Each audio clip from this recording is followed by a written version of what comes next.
Mondays with May! All right, hello everybody and welcome to the aftermath of AEW Collision.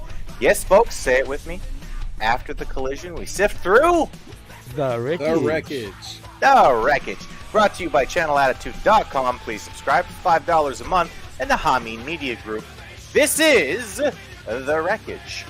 I'm Christopher Ambs. That's AMBS like lambs with no L. With bullshit first thing in the morning. Don't worry, everybody. If you ever forget how to spell my last name, I'll just remind you at the beginning of every fucking show I do. Joining me is my usually unusual co-host with the most from the Port Phillip Coast.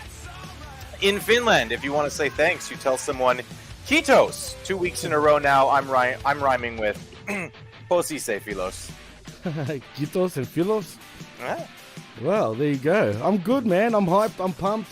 And it's time to sift through the wreckage. And you know what? I'm happy to report I didn't feel like there was much wreckage to sift through, but there's still some wreckage. There's Julia Hart was on the card, so there's definitely some wreckage to sift through. And he's arrived for our blessing to help give AEW some flack. Ladies and gentlemen, the fucking vet is back. Welcome to the show, Vet. Hello, everyone. I'm glad to be here. Yay! All right, Vet, I'm going to ask you, because I have not been keeping up with all of the podcasts this week. It has been busy. Have you had a chance to discuss the most recent WWE releases? No, I have not. No. Okay. Well, we should do that. In my mind, there are a bunch of people who no one's heard of, and then there are three people who people will have some kind of opinion on. I would rather if we just talked about the three people who people will have some opinion on. Does that work for you? I have opinions. You do have opinions. You're an opinion haver. Yes. So, all right. First of all, this sort of came a little bit after the whole pack was released, and I'm not sure if that was just because he was high and didn't get the message, or if they purposely left him till last to make an example out of him somehow. Matt Riddle was released by the WWE, and Yes. there have been many opinions shared, but I want to know what opinion you have about the release of Matt Riddle. Well, you can't say the guy didn't have any chances, right? I mean, I guess they finally weighed his benefits against his liability and decided to cut him. It's unfortunate in the sense that, you know, he's a guy that could have been even more over than he was, which was decently, you know, it's like medium over. So it sucks for the fans of his, but, you know, you can't really put too much of the blame on anyone besides Riddle, right? I mean, No. can we? We can't, No. can we? No, so I've waited on this a couple of times. Matt Riddle is Matt Riddle's worst enemy. Nature or God or whatever the hell you want to believe in gave Matt Riddle so many things. And I mean so many things. He's got he's got a work ethic that I'm sure he had to develop and everything, but the guy is naturally in shape. He'll tell you he can eat a pizza. Like it's not a problem for him to eat a pizza and still look the way he looks, right? He is naturally gifted in terms of his physicality. He should have been a top contender in the UFC. Again, you know, his record in the UFC, 10-3. 2 of those 3 losses are pretty questionable if you watched the decisions.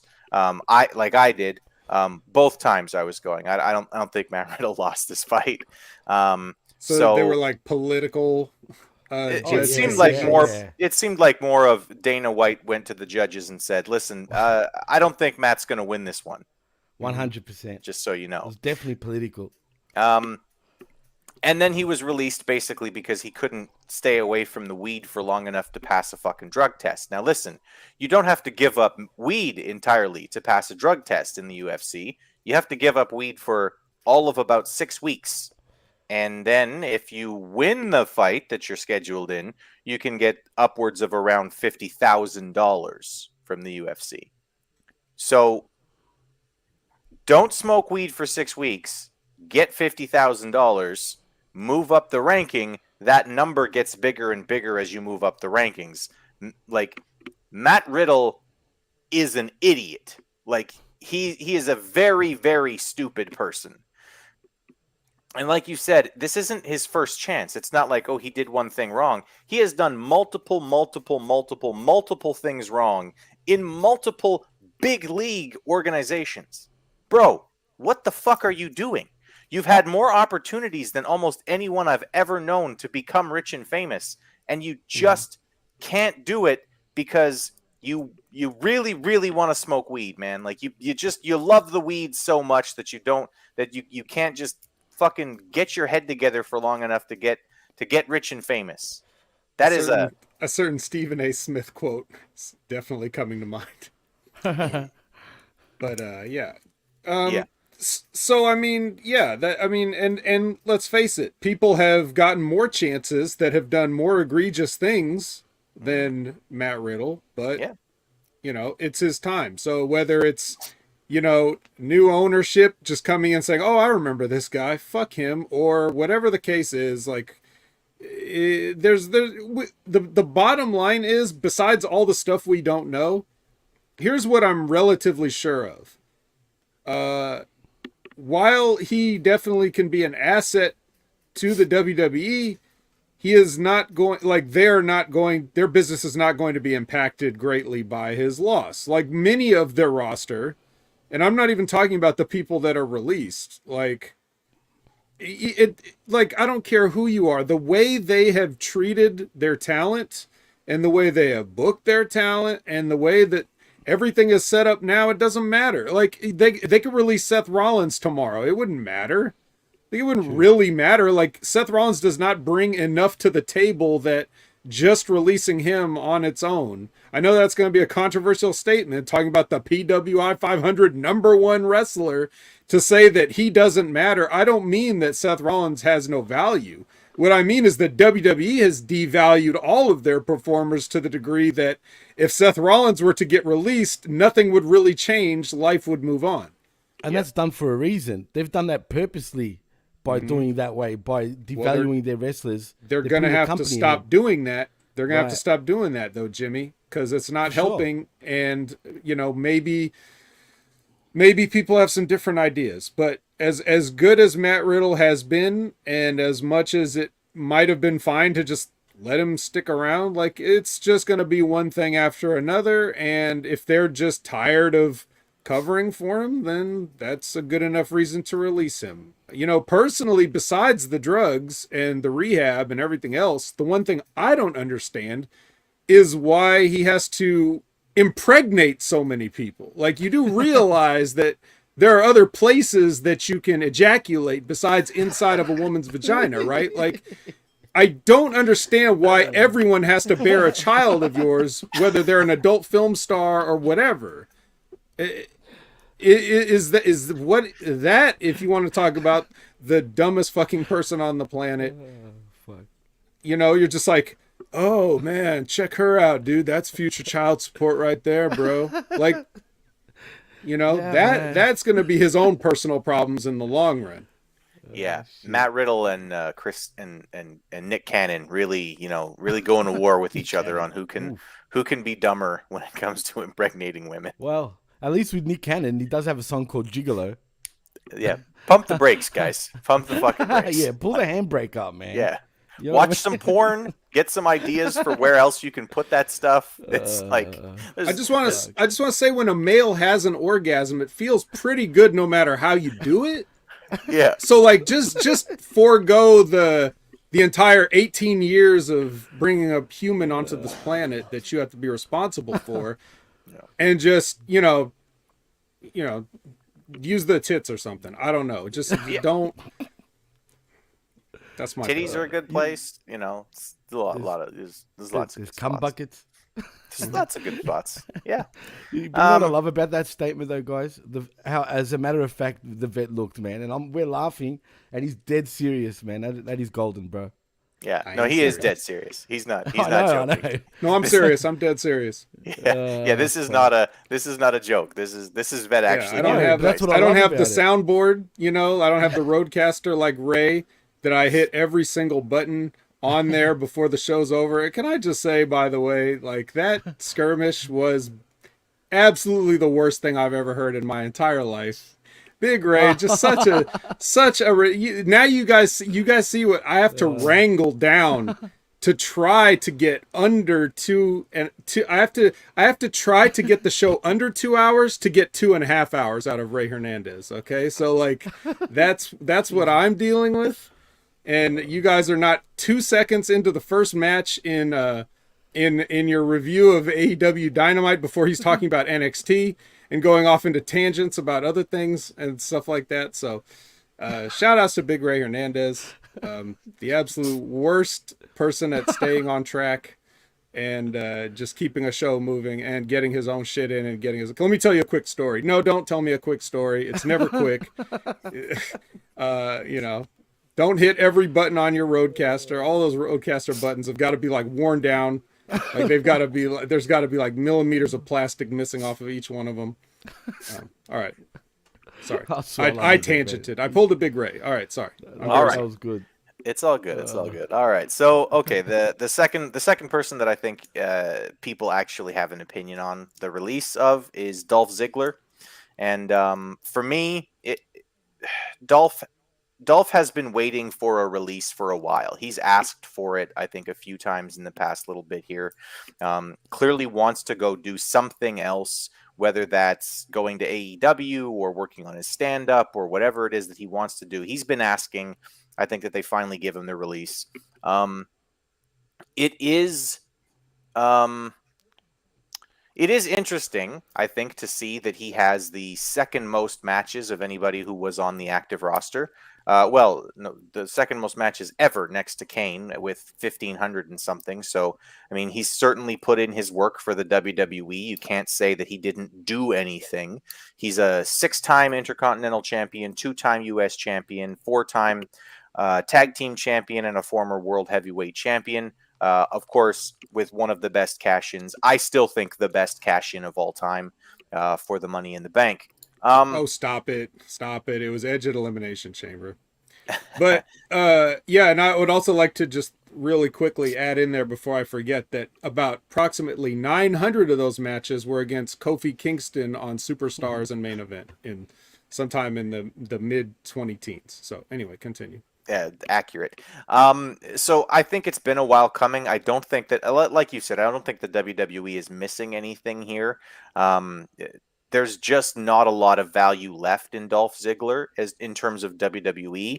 I think that he could go to AEW and do something interesting for them. But in terms of his WWE run, I think it was basically time for him to go. What say you, Vet, on Dolph Ziggler getting released?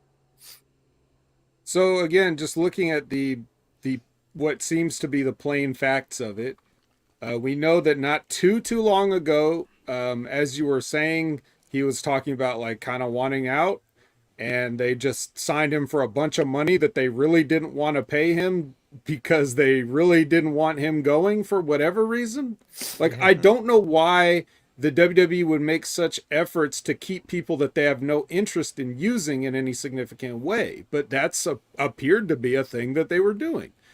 So he signed for all this money. They would never plan on doing anything with him.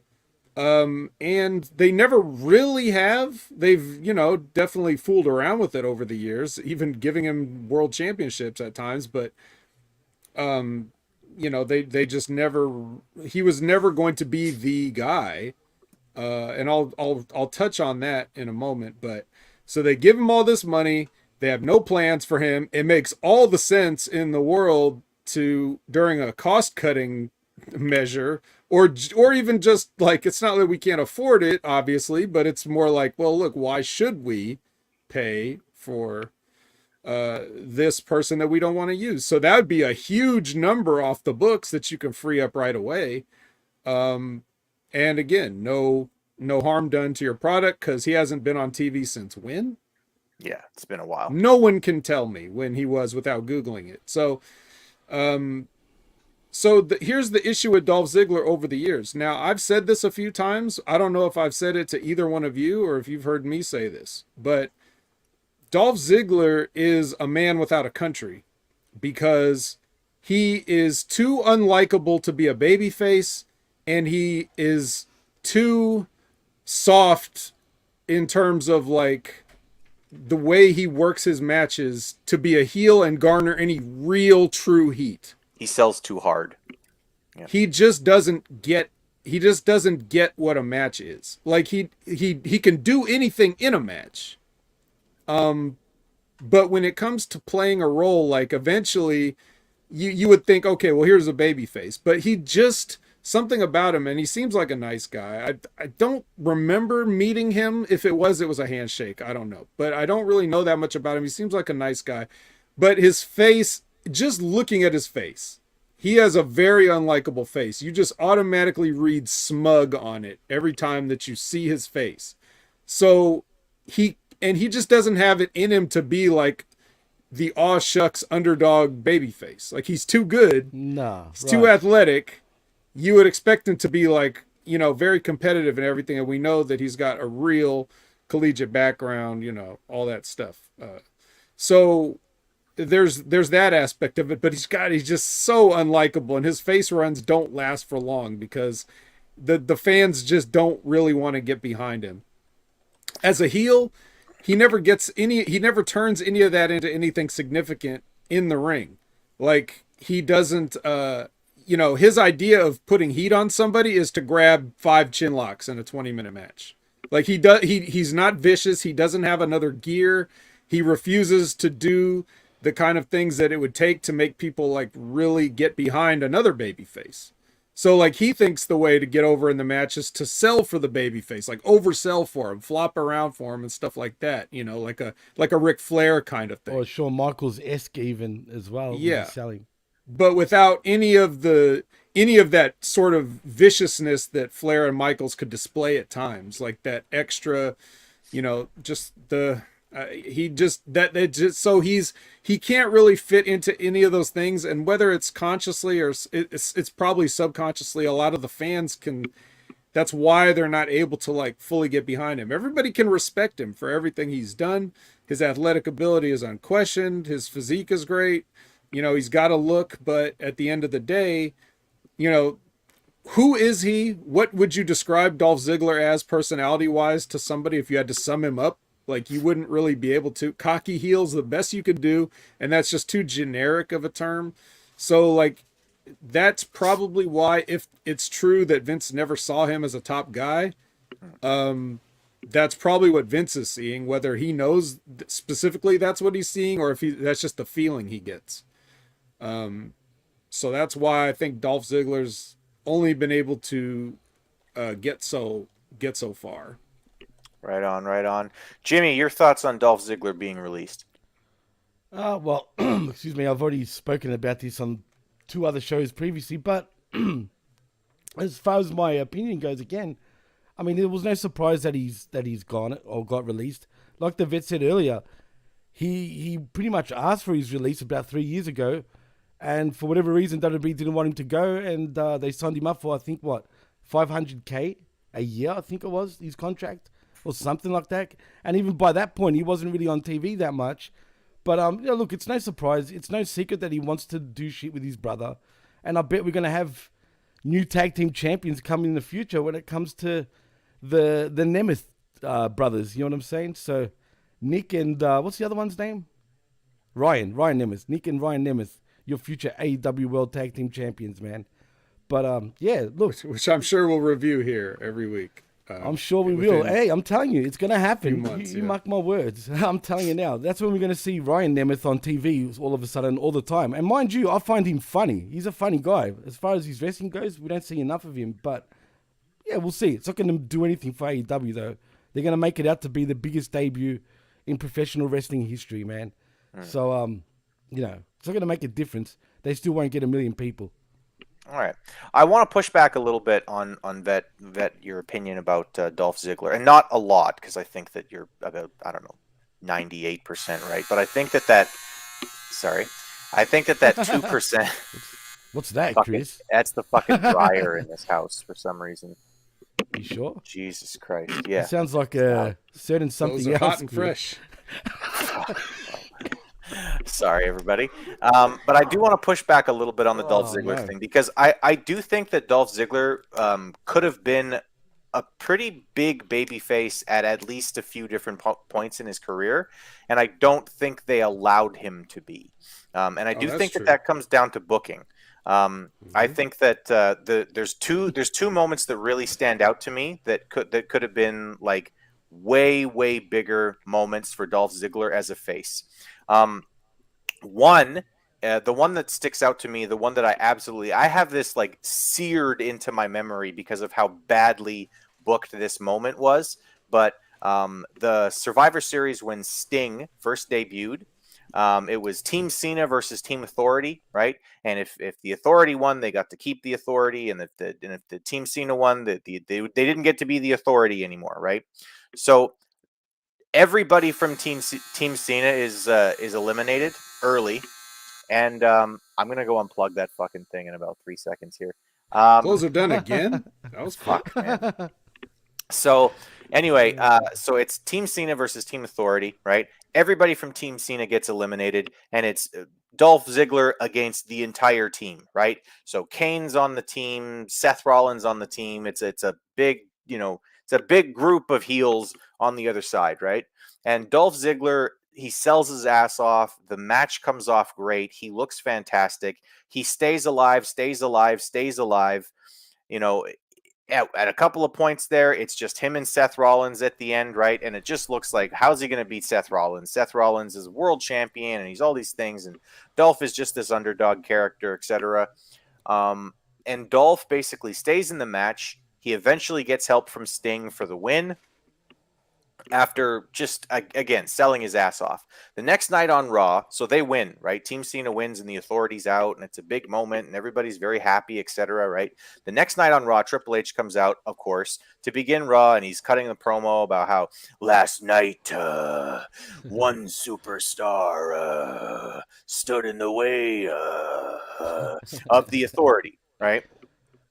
And he's talking about how this one man like stood in their way and stopped them from continuing on to be the Authority in the WWE, and the whole fucking arena is going Ziggler, Ziggler, Ziggler, Ziggler, and he goes, yes, Sting. And I was just like, fuck.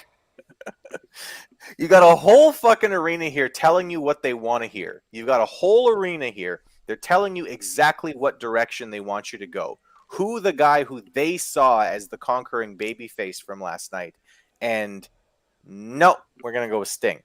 We're going to say Sting did it all, in spite of the fact that everybody just watched Dolph Ziggler do a half-hour fucking special, 45 minutes almost, against the fucking Authority team, and win in the end, right? And win. And then I think he was legitimately off TV for 3 weeks after that. Like, How ball did he get drops. over?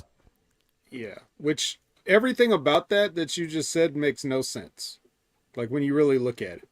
Because if you didn't want him to get over as much as he got over doing that, then why was that match Why would produced you that book way? him that way? Yeah, you're the ones that set up the match. So what did you think was going to happen? Why would you give him that much time in the ring? Why would you put him in those positions? Why would you do that unless this whole thing was just elaborately set up to fuck with him? Like give him the hope and then take it away from him or whatever. But the reason that the people responded to him back then was because at that point he'd already been in the company for like 6 years or something like that, and he's got that respect equity.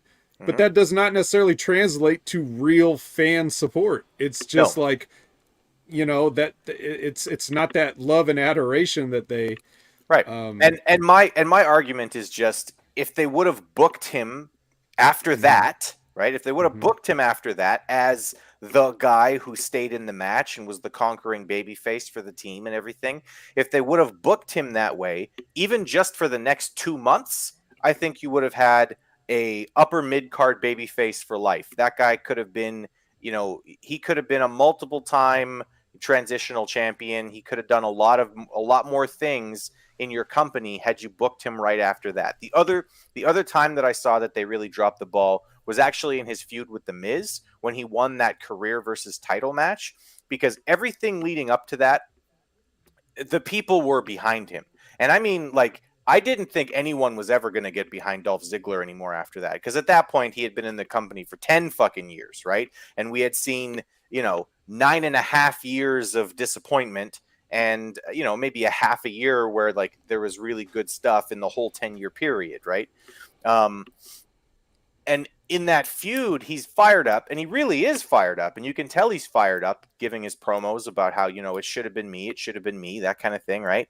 And the audience actually got behind him as a babyface for that, because a lot of us still think he should have gotten a bigger push, like still think that he was more talented than I don't know, 70% of the fucking roster at any given point when he was there, right? And then they gave him the belt, right? They gave him the belt, and I think 3 weeks later they turned him heel again. And it was like, guys, Well, like at a certain point, I'm not blaming the talent anymore. At a certain point, I'm going, management doesn't want this guy to get over. And if management doesn't want you to get over, you're pretty much fucked. well, you got to remember though, too, guys. Jinder brings up a good point. You're forgetting one caveat. They wanted to recreate Daniel Bryan underdog movement. They still keep doing that. They still keep thinking that everyone can be. For a while there, they were doing that with LA Knight. It was he's going to lose and everybody's going to love him. No, Daniel Bryan is a very specific fucking person. Okay, yeah. He has a very specific body type. Right? He's short. He's kind of thin. He's kind of frail looking. You can book him that way, and people actually will go, okay, I guess it makes sense that he lost. But even that, I still to this day think WrestleMania 30 they were fucking lucky that they didn't jump the shark with all that shit with Bryan leading into the main event. They were lucky. They were really lucky that they hadn't completely exhausted all that shit by the time they finally pulled it off, because I don't think that kind of booking works 95% of the time, because most of the time you wind up with a Dolph Ziggler where everybody just loses faith. He can't win. You mean the kind of booking where you just do whatever you want, which is terrible, and then you finally at the last second capitulate to what the fans have been asking you for, and then it just seems tacked on and fake? Yeah. Yep. Yeah, don't do that. Yeah. But I'm just saying, like, everyone's at fault here. You could take anybody up and down this list of releases, and if you say, well, if they had only been booked better, yeah, well, that is the problem with WWE now, isn't it? Surely I would love, look, I wouldn't have signed Dolph Ziggler in the first place if it was my company. And I certainly wouldn't have kept him if I ever said to myself, yeah, I just don't see it with this guy. Well, then that's the day you're gone in my company. But that's obviously not what they do. They enjoy playing with people's lives, so they will string people along and pay them a lot of money to do it. So that's like, but we're paying you a lot of money. So, everybody can be booked better. If what I could do with a Dolph Ziggler, all I would tell him is whatever role I wanted him to play, I'm confident that he could play it if I'm steering the ship. If I don't like the way he's a heel, I can just tell him, hey, lay off the chin locks. I don't have to let him do it. I tell him not to do it, or tell him what I want from him. And I trust him to be able to pull it off, because guys like that who get it but don't quite get it are few and far between. So, yeah, having a weapon like that in your arsenal is very valuable, but they just wasted the whole thing. And he's fine because he doesn't care enough that he won't just take the money and sit at home. Yep. And so would we all. All right, who's the third person on the list? All right, I'll be honest with you. I started looking through the list trying to figure out who the other person who actually matters is. And the only person that I can come up with personally is top dollar. Just kidding. Shelton Benjamin. And not because I think they're missing anything with him. I think they're getting what they can out of him. But I do think that he's a guy who he should be having matches like way more often than he is, if for no other reason than to teach the next generation. Like having him give more reps to your young guys is going to be nothing but a positive for your young guys, right? If you've got people in your company who you want to push and you want to see what they've got and if they can really do it, you give them a 3-month feud, even if it's off TV with Shelton Benjamin, and you have them work with Shelton Benjamin every week, a couple times a week for 3 months. Shelton Benjamin will make you improve. He's that good. He's a really, really good. Like, people think that this is a fucking insult, and it's not. Shelton Benjamin is an absolutely fucking great hand. Like, he really is a great hand. He's a good person to have on your roster. And they've released him, and I think that comes down to, just budget cuts, and we don't have anything for you. But again, for me, I don't need anything creative for Shelton Benjamin to be worthwhile in my company. To me, I need Shelton Benjamin to be helping train the next generation. Vet, what do you think about Shelton Benjamin, and what do you think about him getting released? Well, I love Shelton Benjamin, I always have. That being said, they have not always felt the same. Throughout his career, they felt multiple ways about him. At this stage, I'll tell you what, if you're a Shelton Benjamin fan, simply go to Hulu, okay, and pull up Main Event and scroll down that list of episodes of Main Event, and you will see all the Shelton Benjamin matches that you want from the past couple years or however long he's been re-signed. And he will be doing exactly what Chris says, which is getting reps with the younger guys and everything like that. Unfortunately, it's just they couldn't possibly find time for that on a 3-hour Raw. I don't know where they could just cut something from Raw to have Shelton Benjamin get a little bit of time in a short competitive match to showcase somebody or himself. We would only be able to see 7 replays instead of 8 replays on Raw if we gave Shelton. And we Benjamin can't have that because God forbid, with the lower and lower viewership of Raw, I'm sure they're going to need more and more recaps to get all the people who aren't watching caught up to speed. It's it's a perpetual machine here. So. But not only can Shelton Benjamin do those things, Shelton Benjamin could be a star if you wanted him to be. In any moment, Shelton Benjamin's a threat. When you got a guy that can handily defeat Brock Lesnar in a shoot, there's no reason he can't be a main event player plugged in at any moment in time.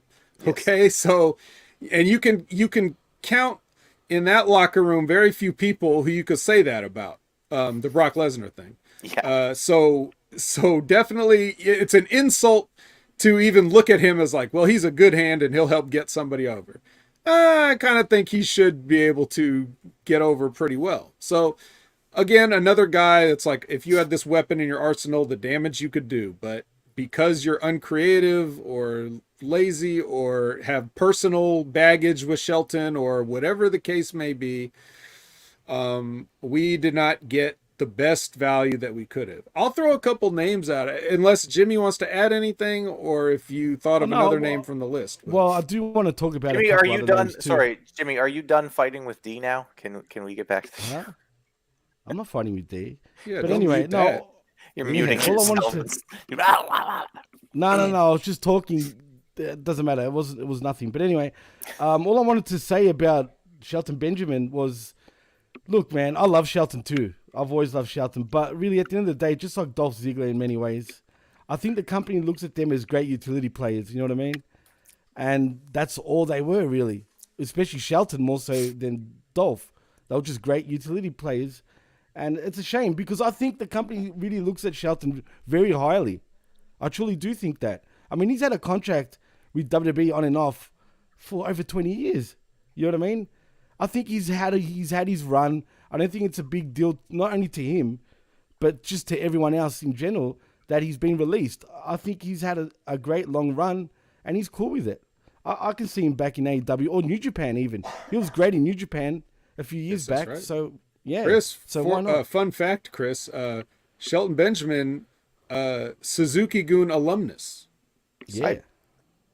Those are words that you put together. I don't know what that means. I He's a understand former alumnus. member of the Suzuki Army, is what I'm trying to say. Minoru Suzuki, the founder of Pancrase and whatever. Anyway, which one is that? Is that the old? Which old man is that? Is that the one with the wrinkly head? He's fucking with you, Vet. Yes. Oh, okay. It's the one with the. You know damn well who Minoru Suzuki is. You can't fool me, Ambs. Okay. But Yeah, like, that's the thing. But Jimmy, just one final point to that point Yeah. is you can have a utility player and you can have a main event player. I mean, what do you think Seth Rollins sure. is? Is he a guy Yeah. that they feel like they could have a good match with anybody? And is he a guy that they put at Absolutely. the top? Yes. And Shelton Benjamin can be on that level too, 100%. If he were willing to wear women's clothes, I'm sure he would be right at that top. And tell his mama But that. we don't need to because we already have Seth Rollins. So Yeah. Absolutely. Goddamn. Seth But Rollins. what was the other two names you wanted to talk about, actually, Vet?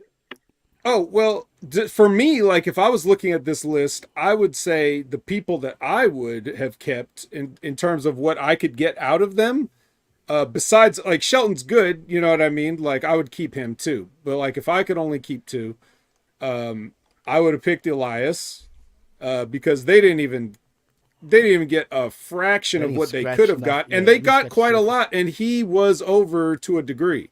So I agree.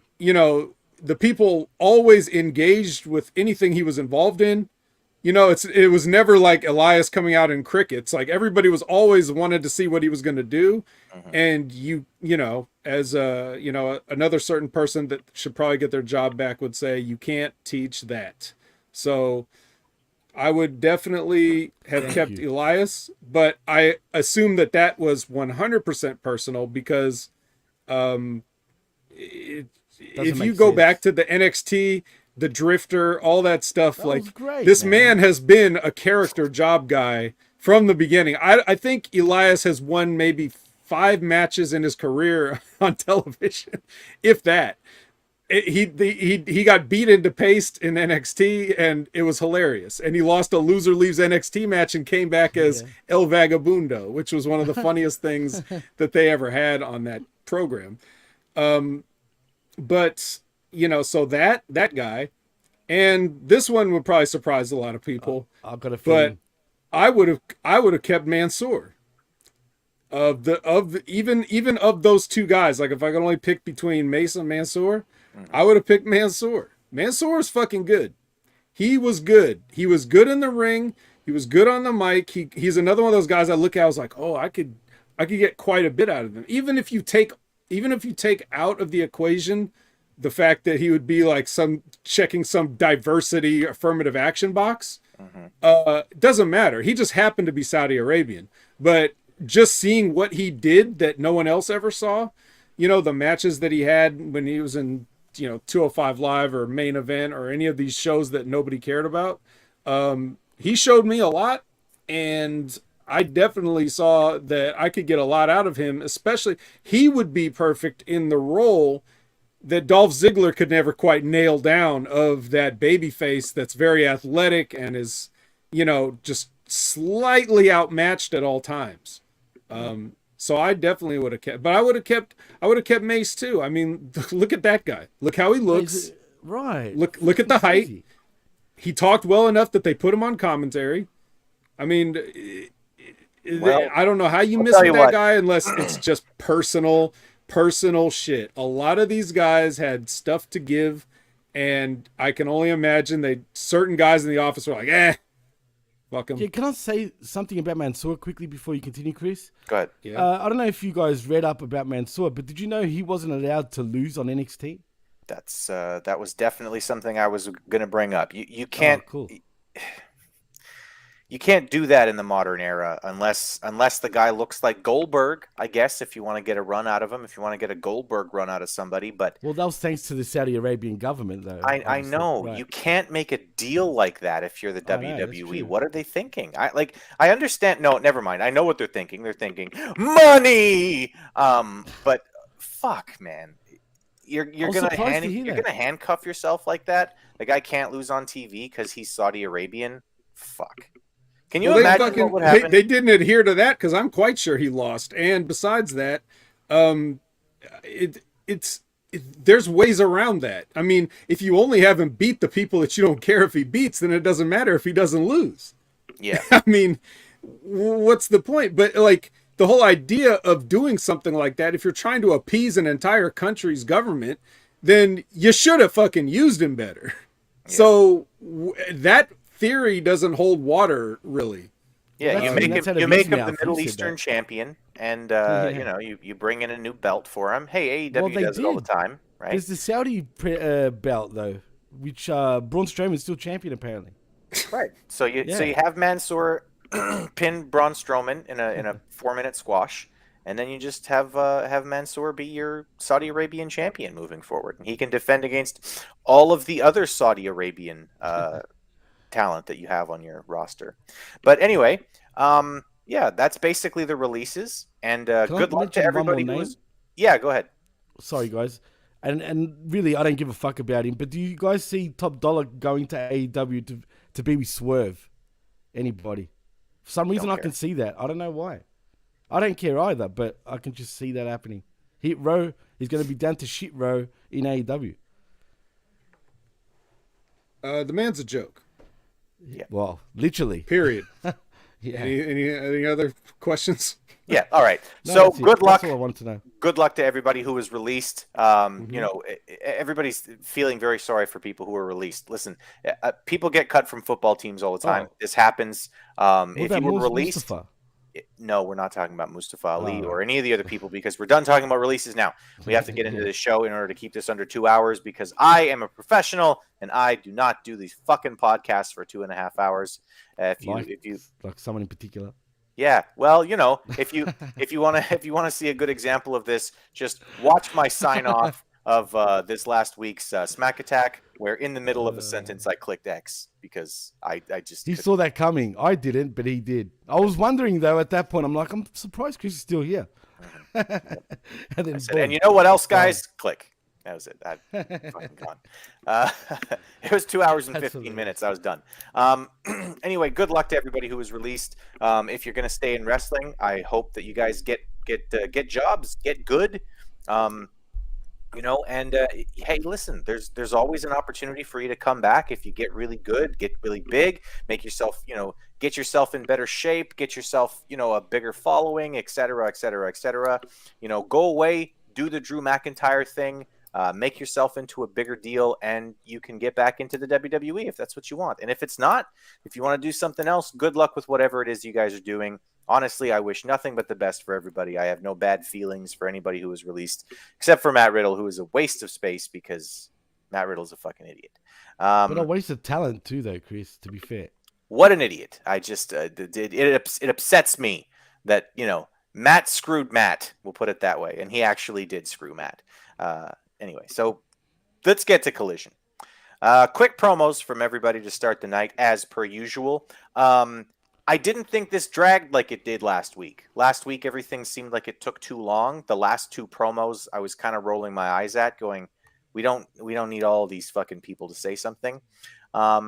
Felt different this week for whatever reason. It's the same length of time, but I think because it was Ricky Starks and Bryan Danielson, who I'm interested in both of these guys.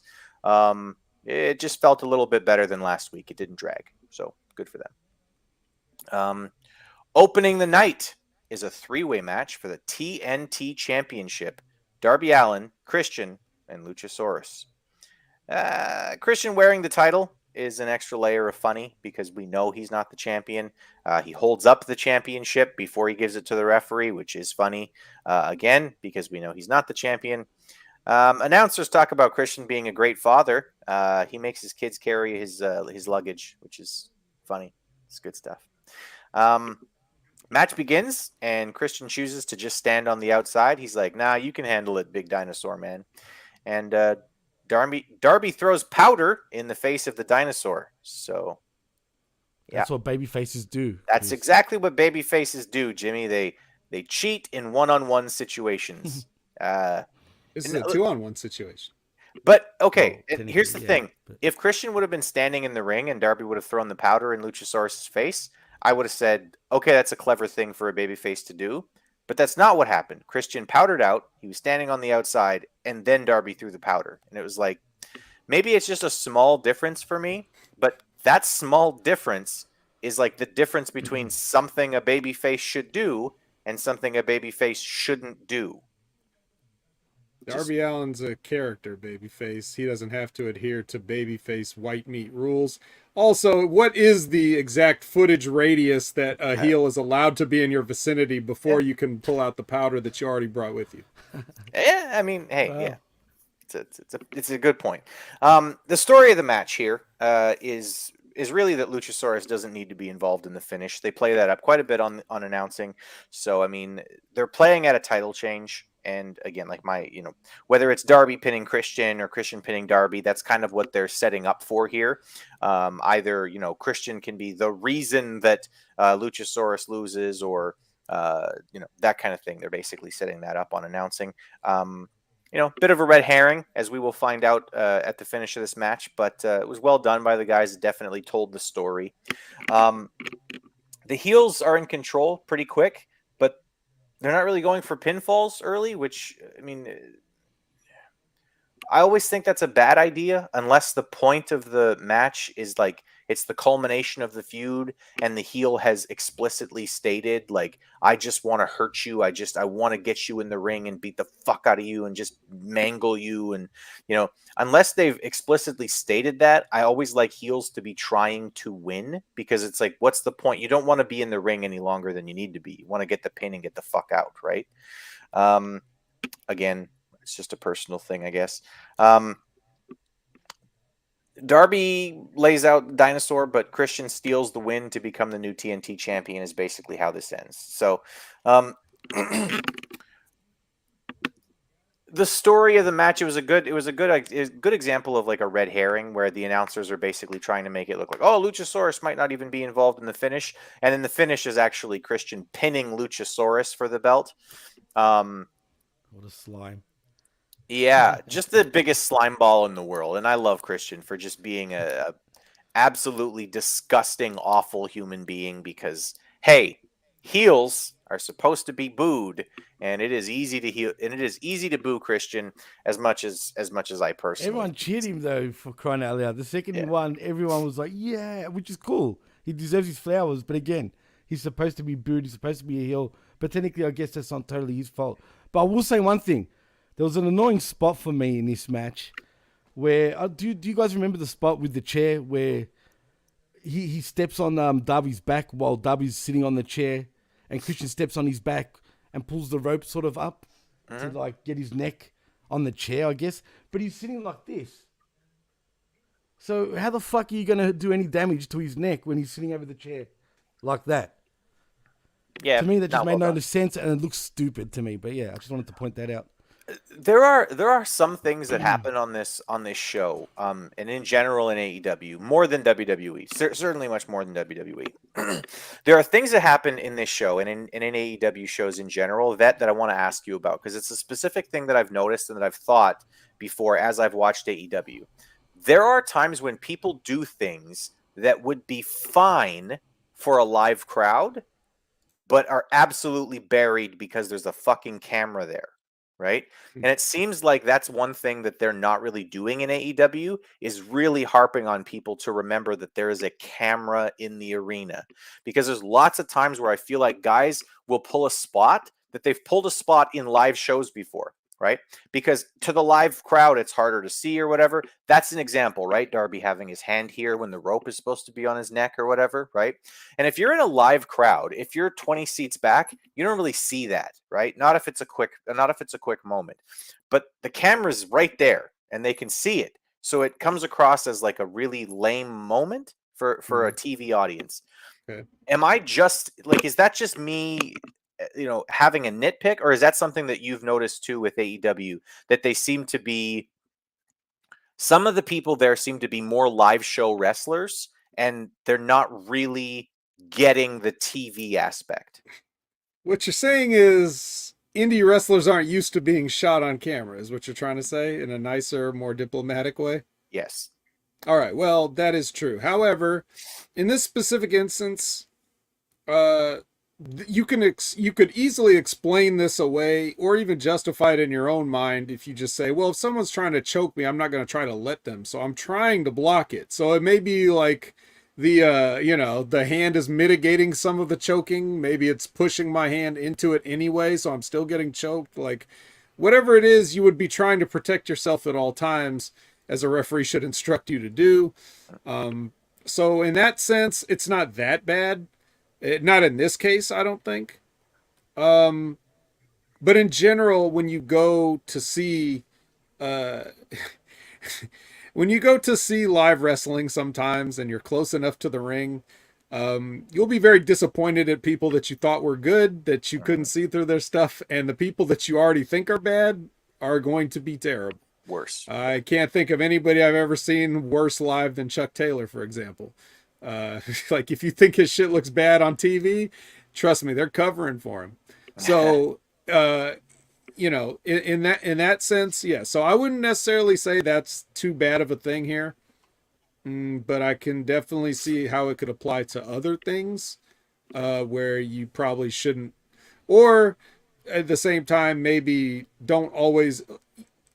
Experienced camera crew that knows how to shoot wrestling and wrestlers, they're gonna know how to cover for some of these things. Yeah, you shoot But that in same AEW, spot they sure do seem to get every time somebody blades, or every time John Moxley talks to somebody in a match, or the cameras just seems to be right where it doesn't need to be.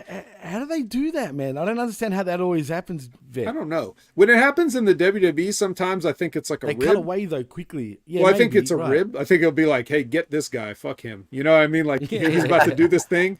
Let's expose him on TV and make him look bad. Let's bury this because they know what they're doing anyway.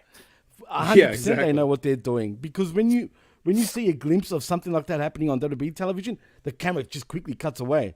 So you're right. When they do leave it, that's obviously because they probably want to bury this guy or girl, whoever it is, and hence why they do it. But yeah, continue, please. Yeah, well, I just think in overall, in general, every wrestler should be aware. Like, don't think in terms of like, well, most people probably won't see me do this. Assume that one person can see you do it and try to hide it from that one person, and everyone else will take care of themselves. That's my advice to wrestlers. Learn the art of the magic trick.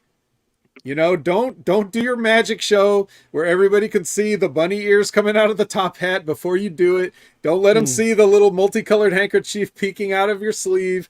You know, don't do that. Hide or the blade under your friggin' tape. Master your craft is the thing.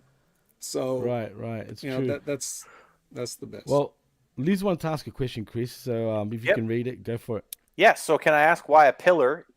Darby is going for a Midgard title. By the way, it's all Midgard. This is the Earth title. Yeah, we live in Midgard. Should this be for guys that are trying not to get over? Not a guy who is already over. Like Christian makes an odd kind of sense, but Darby ?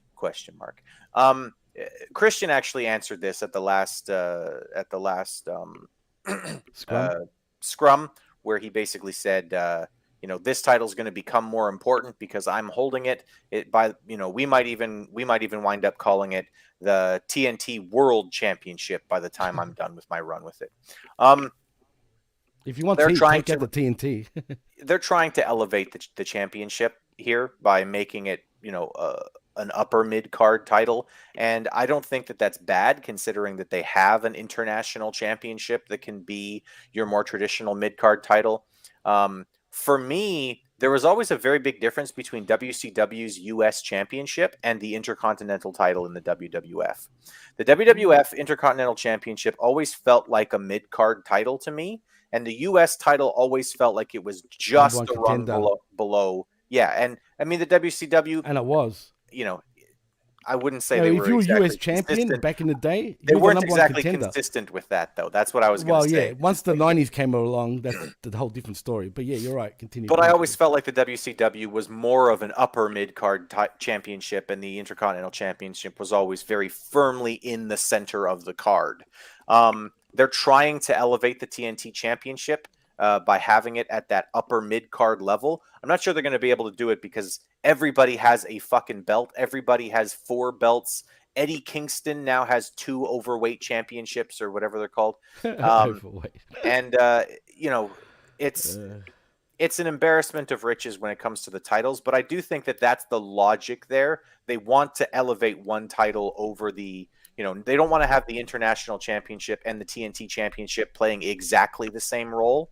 So they're trying to elevate the TNT title a little bit above. That's my guess. I have nothing to add to that. Cool. All right. So there's a recap for Jericho and Sammy. That leads into a backstage interview with Don Callis, standing in between Sammy and Takeshita. It's the same old fucking promo at this point. If you've seen Don Callis cut a promo in the last 6 weeks, you've seen this promo. They set up a 6-man match at the pay-per-view. So it'll be Jericho, Omega, and Ibushi versus Sammy, Takeshita, and Will Ospreay. Whoop-de fucking do. Vet, I asked Jimmy this, but I'm going to ask you too. Does it make sense to continually book Kenny Omega in these multi-man matches? Because it seems like for the last number of big pay-per-views, he's been in a multi-man match instead of trying to get a singles competition out of him. Because to me, like, if you say Kenny Omega is going to face Will Ospreay, that seems like a big match to me. But if you say Kenny Omega, Kota Ibushi, who else here? Chris Jericho are going to face, as soon as you turn it into a 6-man match like that, it becomes less for me. Am I seeing that wrong, or are they maybe misusing them a little bit here? No, you're not. Besides the fact that all this, to use a Wade Keller word, is preposterous anyway, you already just beat Kenny Omega on All Out in a singles match. And All In twice. The week before Takeshita pinned him. So yeah, so we're done. Kenny Omega's a bum. Takeshita's the new hot thing right now, even though I think he's the most boring guy I completely disagree with everybody. Jimmy, does it not seem like you and I watch New Japan? So we've seen what interesting Japanese wrestlers look like. And when every other person in the world is sitting here praising this kid who has absolutely nothing to offer or bring to the table compared to the top of the top, I'm just like, are you guys all serious? Like, are you just excited that he's tall? I don't understand why anybody would like Takeshita for any reason. He comes from the fucking doll wrestling company, okay? So if that's not enough to disqualify him from anybody's, best of anything list, then there's just the fact that he's fucking boring. So you stand him next to another boring guy, give them a manager that we've heard do the same spiel for however many years, forever, and then put them in, as Chris said, a 6-man or a trios match. After you've already been soundly defeated by the guy a couple of times, it's like, what is winning this match going to prove? Right. No, you're right. And you know what I'm not interested. Yeah, do they really do anything for his character? Like, has he really changed since he was a babyface to now that he's a heel? Nope. Other than him wearing dark clothing, he hasn't changed. Yeah, he wears a leather jacket when he's not right. Married. And great, exactly. That's the only thing that's changed. I'll tell you one thing that does stand out for me though.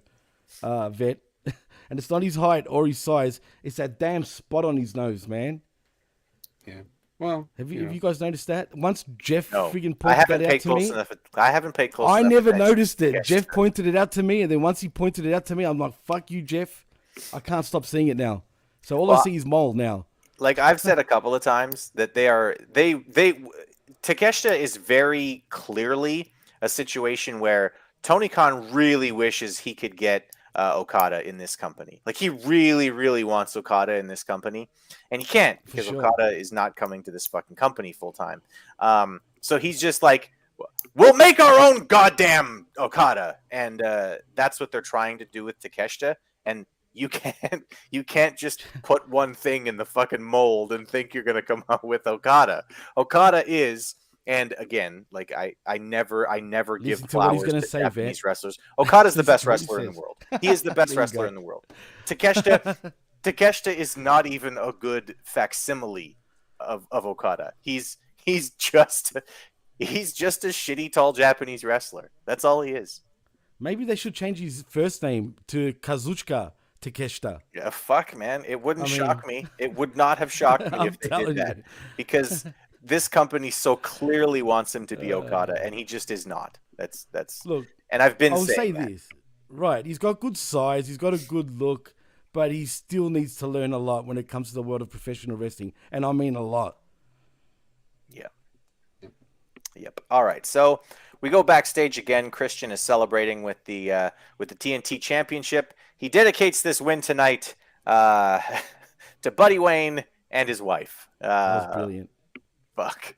He's he looks up to the heavens too, as well. He looks up to the heavens. I'm gonna dedicate this to Buddy Wayne, and it's just like, oh my god, you understand exactly how to be a heel, Christian. I mean, Christian, don't ever change. He's so good. He's so good. But is he becoming so good to the point where now the fans are always going to bloody cheer him? And it's not his fault. He's trying, but now the fans are bloody cheering for him. That sort of annoys him. But again, he needs to feud with someone who the fans actually like. That's the problem. Right now, they're having him feud with Nick Wayne, and I don't think the crowd is going to side with Nick Wayne over Christian. You're 100% correct. That's exactly the problem. Yeah, so they got to get him in there against somebody who they really care about. They got to have Christian feud with Bryan Danielson. Somebody who the crowd is really going to fall in love with and care about, because Christian understands how to get heat. And he'll be able to get it if there's any to get. But if what he's working with is Nick Wayne, well, there's an old saying, you can't get blood from a stone. You can't get heat from a Nick Wayne. Not really. From a Nick Wayne, please. So, Jesus. I have to say it, but you can't get heat from Buddy Wayne either. No. Well, dead or alive. I'm just saying. You can't get much of anything from a Buddy Wayne anymore. Wow. Yeah, we're not going to turn into this. Isn't going to turn into the Christian podcast. We're not going to go after people's dead dads. Tony Schiavone tells Christian that it's just been announced on his headpiece that it's going to be a 2 out of 3 falls match for the TNT Championship on Sunday. So, yay! Christian is upset. I don't know. I don't blame him. I'm upset because how many of these matches do we get? They love spamming and repeating the same matchup. AEW, that is, I'm talking about. Why? Why can't they come up with something new and creative? And I'm not talking about like a Feast or Fire, like, Impact Wrestling, because that's pathetic. But I'm saying at least TNA had some sort of thought to, let's try something different. Why doesn't this company think outside the box and actually attempt something different where they can own that IP also? Because Tony didn't think of it. And if Tony didn't think of it, he doesn't want to do it. Whatever. Yep. Okay, moving on. Hook comes out for a match. He's wearing a jack-o'-lantern on his shorts. So that's cool. It's not even October yet. Why are you wearing a jack-o'-lantern, you fucking weirdo? He's teaming with RVD against 2.0. So judging by how this match went, 2.0 are heels, right? I think. We can all agree that 2.0 are the heels here? Okay. So. Oh, yes, in more ways than one. All right, so they left Chris Jericho because he was turning into too much of a heel for them. Is that right? Okay. I think so. If I ever listened to what they said, it might have been something they said. They were considered the baby faces for leaving Chris Jericho and the Jericho Appreciation Society, right? Jericho was in the ring, and then all the people from the Jericho Appreciation Society said, "Oh, you're too selfish, and you don't care about us anymore, so we're going to leave you." And you've been blah, blah, blah. And then the crowd all cheered for them, right? That's what happened? I don't remember that. No. Okay. I don't remember any cheering or any reaction whatsoever during any of that. Okay, and Jericho was played off as the heel in that situation, right? He was too much of an asshole for the Jericho Appreciation Society to stay with him, right? Yeah. Okay. And now the Jericho Appreciation Society are baby faces? No, well, they're heels. Okay. So then, so Chris Jericho, though, is an even bigger heel right now, right? Yeah, that's what it is. You got it. That's it. They weren't there. It wasn't that he was too much of a heel or they weren't heel enough. It's that he was too selfish and he wasn't thinking about them, and they weren't being heels together as a team of heels. Right. So, which is the heel thing to say, right? Right. So based off of that, the heels who didn't want to be selfish and are clearly still together as a group, because out comes Big Dumb Jake and Anna Jay to help with the 2.0, so that they're still right? So they're still together. They're still friends. They're still loyal to each other. Loyalty, what a heel fucking trait to have, right? Fuck, man. Well, you know what they are, Heels Chris? are loyal to each other. You know who these guys are right now? They're AEW fluffers. If you understand what I mean by that.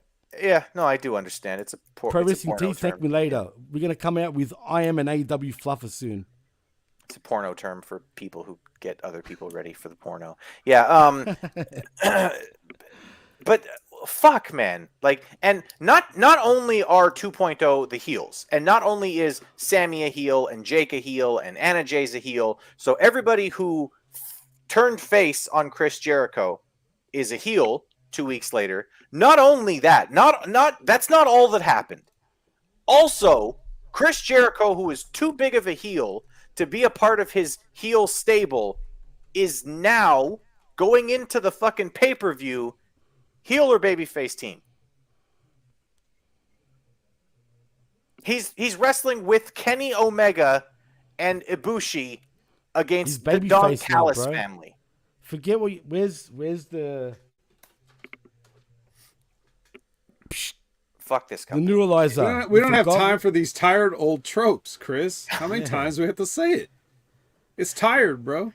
Fuck. This is normal. This is AEW. Like the Comic King says, because AEW. That's all. Because AEW. That's basically it. So Rob Van Dam comes out for this match. He does the greatest hits of Rob Van Dam, which is what you can expect out of Rob Van Dam at this point. The fact that he's still able to do all of these things is fucking incredible. The dude is a physical gift to the world. Rob Van Dam, he gets the pinfall here with the 5-star frog splash, and Michigan was super happy to fucking see it. So good for him. Any thoughts? Can we call him Mr. Saturday Nights now? Mr. Saturday Night. Any particular thoughts on this tag match, Vet? Actually, I do. I have a few things. And I'd like to reintroduce an old friend to the show because I haven't had these for a while, but I think that I might need some for this particular. It's going to be good. So I'm going to tell you guys a story. I may have told this story before. Again, story I don't know if Vet? I don't know if I've told you. I don't know if I told you guys, but whatever. So in Detroit, Michigan, oddly enough, this show took place in Michigan. But in Detroit, Michigan at Ford Field, it is what is this? WrestleMania 23. And I'm backstage and everyone is milling around the backstage area. Now, you know how you may have heard advice given to younger wrestlers where they say, like a veteran will always tell a younger wrestler, hey, always show up, bring your gear, like always make sure you have your gear with you because you never know what's going to happen, right?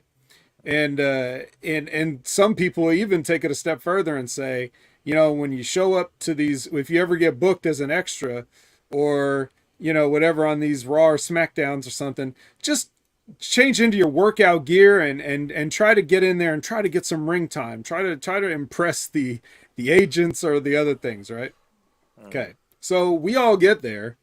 We've all got our business casual, we've got ties, everything is everybody's dressed nice, right? So we arrive to the building and everything.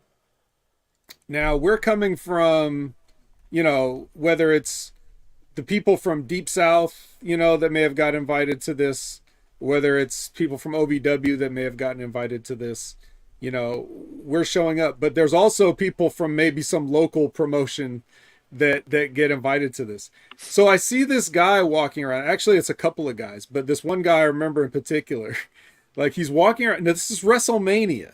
Okay. This isn't fucking a Raw in, Cedar Rapids, Iowa.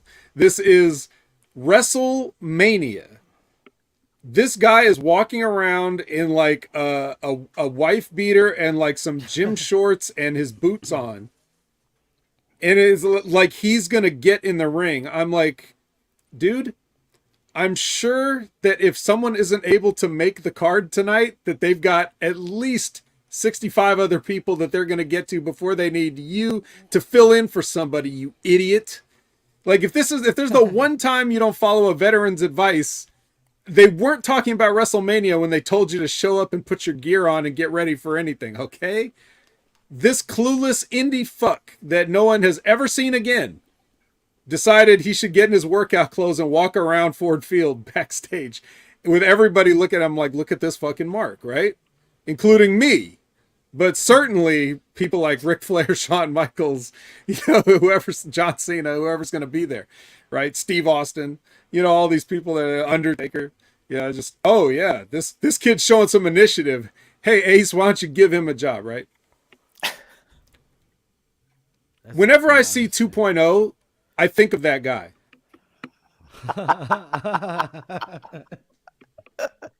These guys somehow, through sheer force of will and lack of talent, have gotten to where they've gotten, and they've made more money in this business than I have made in my professional life and will ever make in my professional life.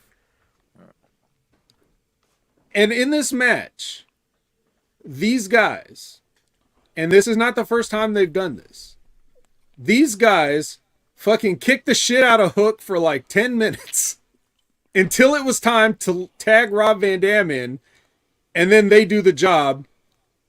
Then Hook comes back in, and they immediately bow up on him and start kicking the shit out of him again.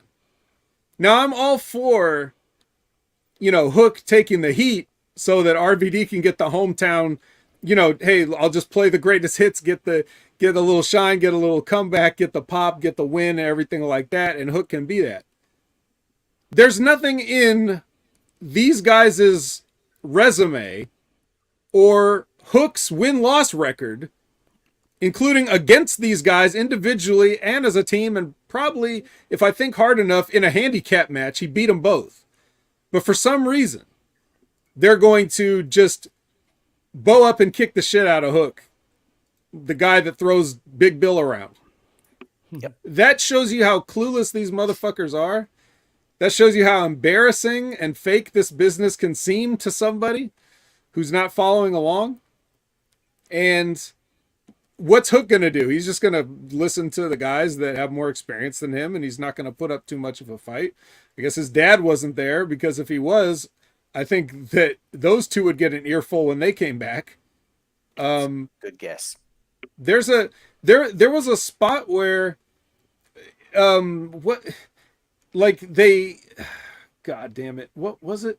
No, there was a I'm thinking of a different spot. There was a few spots in this match that I guess I must have scrubbed out of my memory. I was thinking of something from a match later, but it's probably good. Yeah, just absolutely embarrassing.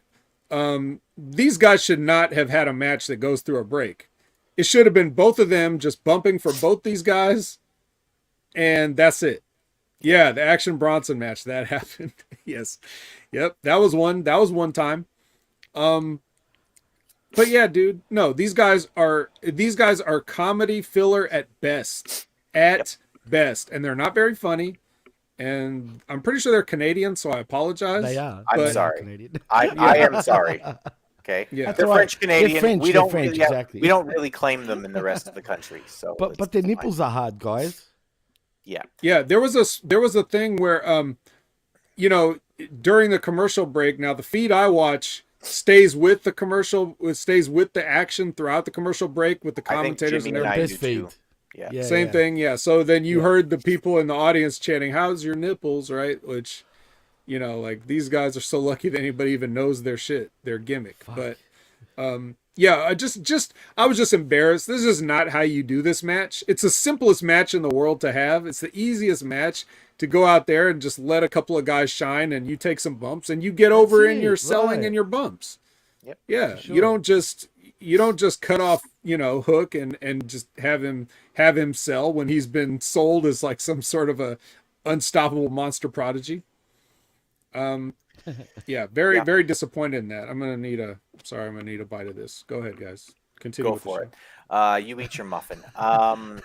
Listen, I remember when 2.0 first debuted for this company. By the way, they're not 2.0 anymore, right? We've just been calling them that the whole time because that's what they were called for like 2 weeks in NXT, right? Okay, so 2.0, who will always be 2.0 to me because they're not worth, actual words in the title of their tag team. We'll just call them 2.0. When they first debuted, they were instantly main eventing shows. Do you remember this, Jimmy? They Like were, these guys were absolutely, main yeah. eventing shows True. with Daniel Garcia, like at some point. And I remember And Daniel saying, Garcia, yeah. who the fuck are these guys? They're terrible. These guys are not entertaining. They're not fun. They don't do anything in the ring. It's not like they're fucking Hijo del Vikingo and they're doing actually interesting things in the ring where I can actually say, oh, okay, I guess I get it. If this is the kind of shit you like, then you might like this shit. These guys are basic bitches in terms of fucking wrestling. They don't seem to understand how to get proper heat. They don't seem to understand how to get fucking sympathy. They don't seem to understand how to do anything except the moves. And it's like, why in the fuck are these NXT rejects main eventing this fucking show? Like I remember, Jimmy, do you remember me fucking talking about how absolutely fucking lower AEW became when these guys started main eventing? You took the guys who were clear-cut fucking losers. Jobber heel team is a good fucking act, okay? You can have a jobber heel team, and it's a good fucking thing to have on your company, okay? You want to have a heel team that can take the fucking pins, and they can, like you said, they can get over in their selling, they can get over in their facials, they can get over with a lot of fucking things, right? And just lose. You're showing up to be the heel fodder. That's fine. But you had a fucking team who were that in NXT. In the fucking competition's developmental system, they were the heel fodder team. You bring them in and they're instantly on your fucking main event. Are you fucking crazy? That's why. Look, to their credit, I did hear about them before NXT as Everrise, I think they were called, in the indie fucking circuit. So they kind of did cut out a little bit of a name for themselves. But yeah, that's the only reason why they were main eventing in AEW, because heck, they're from NXT, pal. I mean, come on. It's the only reason why. Yeah, look, these guys are talentless. I heard so many people when they debuted, oh, they weren't using them right in NXT. They weren't using them right. No, they were using them exactly fucking right in NXT. Show up, take a fucking super kick, and lay down. That's your fucking job. Holy and get shit. released. Don't forget that part. Released, that was also using them right, was releasing them from their contract. And how small are these guys? 5'8" each? Neither one of them has size. Neither one of them has a good look. Neither one of them has gear that looks interesting. These guys are the shits, man. These guys are fucking terrible. And I've been saying it since they debuted. These guys are terrible. Entertainers, Chris. These are the kind of guys that show up to WrestleMania and put on their workout gear. Fuck. Anyway, next up, we've got a video package to recap Fat Edbert winning the Ring of Honor Championship. And then, it's going to be him and Ironhead Shibata at the pay-per-view. So, yeah. Why? Awesome. Because it's cool. Is it? Yeah. Aren't you excited, Jimmy? It's a dream match, Jimmy. Really? It's a dream match. It's cool. Yeah, I don't know who dreamed it. Has been dreaming about having a wrestling match with Ironhead Shibata for like 10 years now. Well, hopefully this Wrestle Dream is going to be for free again on my cable provider. So Foxtel, for free. I'm not paying for that shit. I am paying for it. I am actively going to sleep through this Wrestle Dream. I will be dreaming, Chris and Vet. 100% I'll be dreaming. Wrestle Dream, here we come in my bed. Make sure you stay awake all the way up until when it starts, so that you'll be plenty tired by the time, and you can just sleep through it. Yeah, 100%. Can you highlight couponers? Josh's? Yeah. I was gonna do that because, like, what's wrong with this company? Why would you book a brand new company? A brand new pay-per-view right after you've done 2 back-to-back pay-per-views in All In and All Out? I'll tell you why. Please. Like Todd Brantley said, because AEW. Because AEW, you're going to see in my notes here, fuck me, this company is pulling another pay-per-view so quick. They're literally doing the hokey pokey, guys. Now, this is the Antonio Inoki Memorial Show. So if this is a one-time deal, okay. But it better not be an annual deal. Like, you better not pay tribute to Antonio Inoki once a year for the rest of the company's existence. Don't do it. Don't do because it. he said it. He actually said it. This is a new pay-per-view that they're going to start doing every year. I don't like that. Can you Sure. tell Yeah. him not to? Yeah. If I had his friggin' Please talk to email Tony, address or something, Jim. Talk to Tony. I should just have a big rant on Twitter and then get blocked by him. No, Just like he's blocking every why other would you? fuckhead. Why would you do that, Jimmy? You were there at the main event tonight. You were helping Daniel Bryan away from the ring at the end there, so you're there every week. Just go talk to Tony. Yeah, I'll just go talk to him. No problem. I'll tell him. I'll say you're crazy. I mean, someone should tell him, right? Why would you be doing another pay-per-view? Yep. 6 weeks, man. You're gonna have 3 fucking pay-per-views in a 6-week period. It's just there. The old jumping the shark metaphor is appropriate here. Like, they have 100%. jumped the shark. Like, stop it. Give me a fucking minute to care about your product again. Yeah, and funny enough, right at the night after again, because they're smart business people, right after WWE's pay-per-view where it's only $10. Right. Think about that for a minute. Why would people now, like, you know what I mean? I mean, it's dumb marketing, dumb business moves. This company is just fucking dumb. Yes. Yes, aggressively so. All right, so speaking of dumb, the Dark Order are back to being a stupid cult. You can join. Oh my God, bro. Thank you for bringing that up. Thank you. This is fucking ridiculous, dude. So in the 4 years that this company has existed, the Dark Order have gone from being a stupid cult that you can join to being taken relatively seriously with Brody Lee. Serious? And that wasn't, relatively seriously with Brody Lee, to being a face comedy team that weren't a cult anymore. They were just a group of buddies, and now they've come back to being a funny heel tag team cult thing that you can join. I don't know. I don't know what this join the Dark Order. Man. Release these guys. Please release these guys. They just re-signed them all, Chris. Oh. Yep. Don't choke, Vet. Please.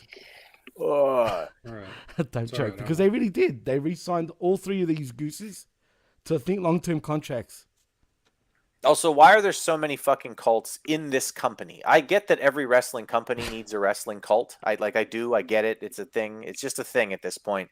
We can't fight it. Every fucking company has a wrestling cult. Even I was watching Wrestlers. Guess what? There's a fucking wrestling cult in OVW. There's a cult. Actually is, yeah. There's a cult everywhere. In every wrestling company, there has to be a cult. Why are there like 4 of them in this fucking company? 2 cult minimum. No idea.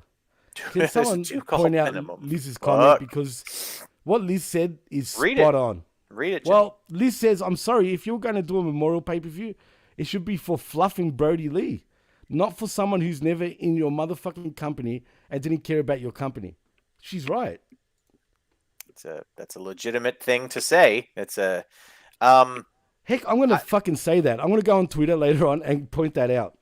And what's wrong with just dedicating a Dynamite or a Collision to Antonio Inoki? Like, right. You know, Wrestle Dream Dynamite. Oh, yeah. There you go. We'll just call it Wrestle Dream Dynamite.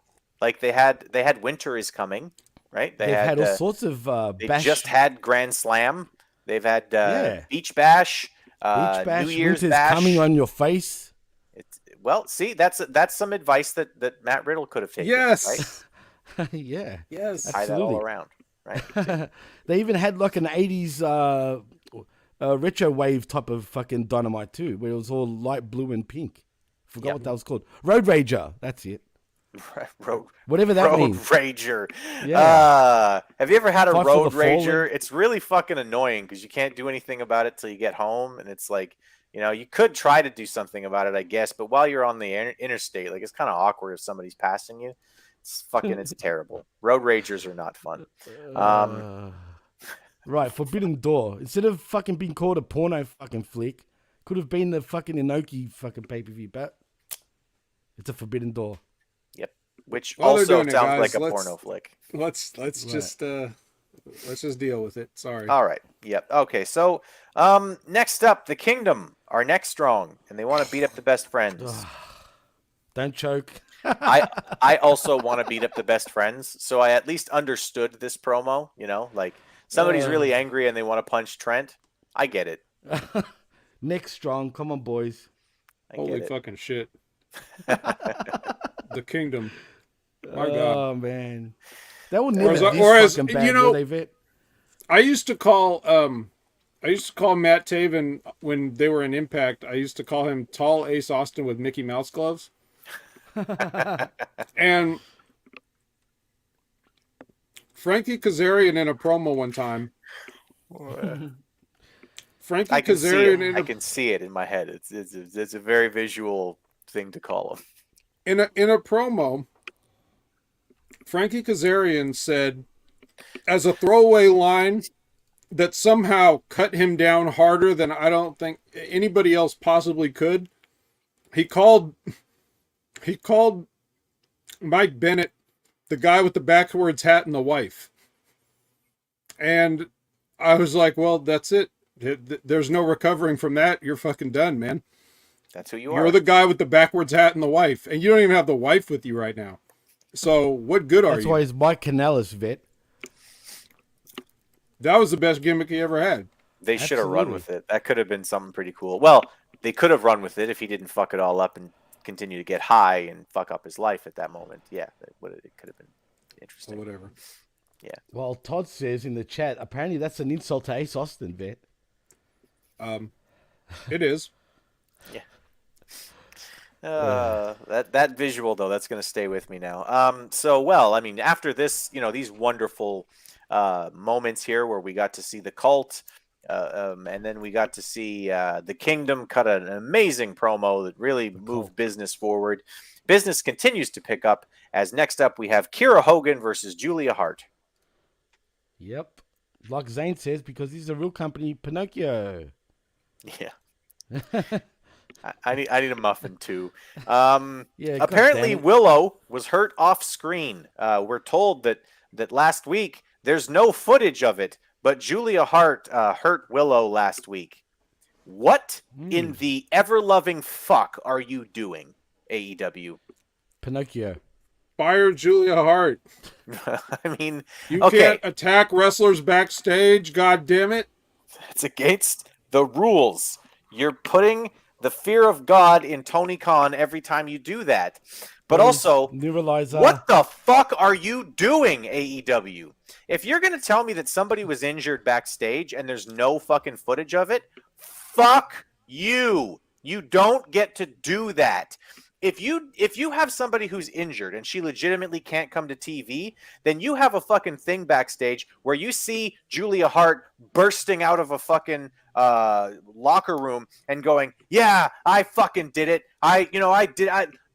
She won't be messing with me anytime soon." And then you cut away from it after that. You do something to show me that it fucking happened, and you don't just tell me, "Well, it happened off air and we don't have any footage of it." Show footage of fucking something. Vet, are you okay, by the way? I'll be all right.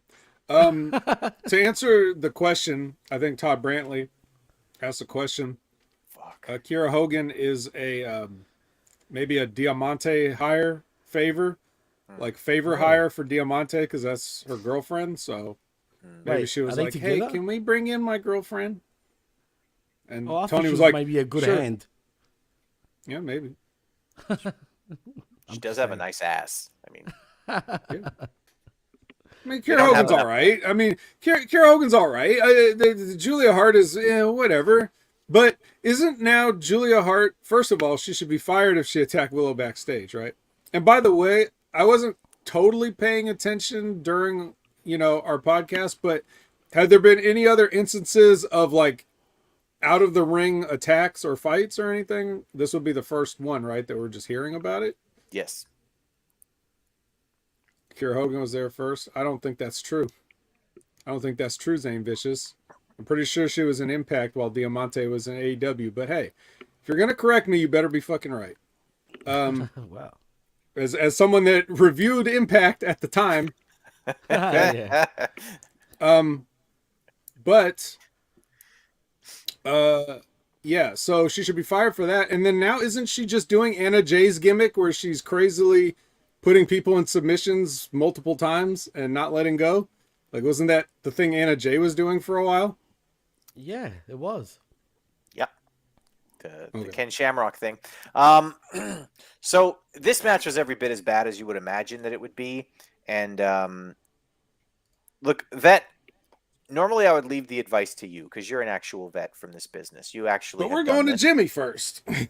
No, I'm going to go with me first, actually. I'm going right. to give some advice to future professional wrestlers, okay? And I'm not a professional wrestler, but I feel like I can absolutely give you this advice. Learn how to have a match before you try to learn how to do stunts. I recently saw somebody on Twitter. They had a video of this match where she did the upside down, hanging thingy, and then she did like a standing moonsault. And they said, "Oh, isn't it nice to see Julia Hart's improving?" And I went, "You're a fucking idiot. Julia Hart is not improving as a professional wrestler because she can do some flippy shit. Okay? Can she throw a believable punch yet? No. Can she throw a believable kick yet? No. Can she run the fucking ropes properly? No. When she falls down, does she do a flat back? Nope. She lands on her fucking shoulder more than anything else when she falls down. This chick needs to go back to day one wrestling school right fucking now before she kills herself doing some flippy shit in the ring. Ridiculous. Learn how to have a regular fucking match. Learn how to have a match where you can do nothing in the entire match except kicks, punches, your finish, and a suplex. If you can have a 4-minute match with kicks, punches, a suplex, and your finish, and you can make it look good, then we can learn other things. Stop trying to learn how to do standing fucking moonsaults when you can't run the goddamn ropes. I'm sorry. Well, I know that's Labrat probably says, popular advice, but but holy before you fuck. learn though, Chris, and this is according to Labrat, you got to learn how to walk around the ring. I mean, holy fuck. Tell me I'm wrong with my advice. Tell me I'm crazy. Well, I'm not going to tell you you're wrong, but I don't think anybody's getting into this business in 2023 to learn how to put a headlock on. Right, and let's be honest, it's time guys, for moonsaults. Everybody lock up and moonsaults. for 50s, vet. I used to joke that Teddy Hart was going to have a match like where he just locked up with a guy and did a moonsault immediately. Like I thought this is back in '05 when I was at OVW. I made that joke after watching him a couple times, and then goddamn, if a couple weeks later he didn't do it, he fucking did it. He locked up with a guy. Yep. And did one quick takedown and vaulted up to the top rope. I was like, what? I was kidding. But anyway. He must have heard you. It just goes to show you that, people see, like, whatever you saw on TV growing up, that's what you wanted to do. And so we've got a generation of people that have already seen the generation that grew up watching Rey Mysterio, not understanding why what he did was great, be Rey Mysterio without any of the talent, and then they're just trying to copy those people now. Yeah. So we're like already a generation removed from the guy that was a generation removed from the Tiger Masks of the world, or those type of, like the farther and farther you get the copy of a copy of a copy, the more the degradation worsens. Until we get people that are just like barely athletic to begin with and are trying to learn the things that you'll probably never need before you learn the things that will keep you afloat throughout an entire career. Yeah. Jimmy? Well, you know what? It's funny that you brought that up, Chris, because unfortunately with this roster, aren't they all the same pretty much? Like 85% of them? Yeah. I mean, they all need to be told what to really learn. Unfortunately, this is AEW. You don't need to learn shit. Do they need some sort of power plant or performance center at this point? They do have one. What, they do fucking have one. It's a fucking nightmare factory, which is responsible for most of these idiots, because it's fucking QT Marshall teaching people how to wrestle, which that's already a problem in and of itself. And the Monster Factory. The Monster Factory is completely unrelated to them. And No, be but a they pro. produce a lot of them. Also, be a pro. Or Creator Pro, sorry, I think. Ugh. I was talking about. That's another problem because a lot of them come from Creator Pro. Right, exactly. Sorry if I'm burning any bridges, but no. That's the stamp of who not to hire for your company. Is anybody that came That's from what they've there? done. The Nightmare Factory and the Creator Pro. They're your two main, problems in AEW. Yeah. Somebody needs to back up a Brinks truck to Lance Storm's house and just be like, please get back into training. Please train people again, Lance. Please. Oh, yeah. And Jinder says the Ring of Honor Performance Center. Wasn't CM Punk the coach? I'm just saying. Not long enough. Well, Yeah. that happened. He pulled a Julia Hart. Yes. Yeah. Well, speaking of Julia Hart, Sky Blue comes out for the save afterwards because Julia Hart, as you said, does the Ken Shamrock thing. She won't let go of the submission. She gets mist in her face because she's dumb and she's really, really dumb. So she takes the mist and, hey, listen, this is some more advice from Matt Riddle. That's a possibility. She wants a shot at Statlander. Miss in the face. Yeah, in the face. Face is good. There's lots of different places you can put that. It doesn't have to be right in there, At least it was the face and not, Anyway, Just she saying. wants a shot at Statlander, so that will be a truly fucking terrible match. I'm honestly looking forward to it because I just can't wait to see how fucking awful it is. Like, who's going to lead that match? And that's Who's another gonna- thing that blows Who's my going to mind. leave that match on a yeah. stretcher? My But God. that's another thing that really blows my mind. That's another good point, Chris, because why do they do matches with two wrestlers, and I use that term very lightly, that can't, lead a match?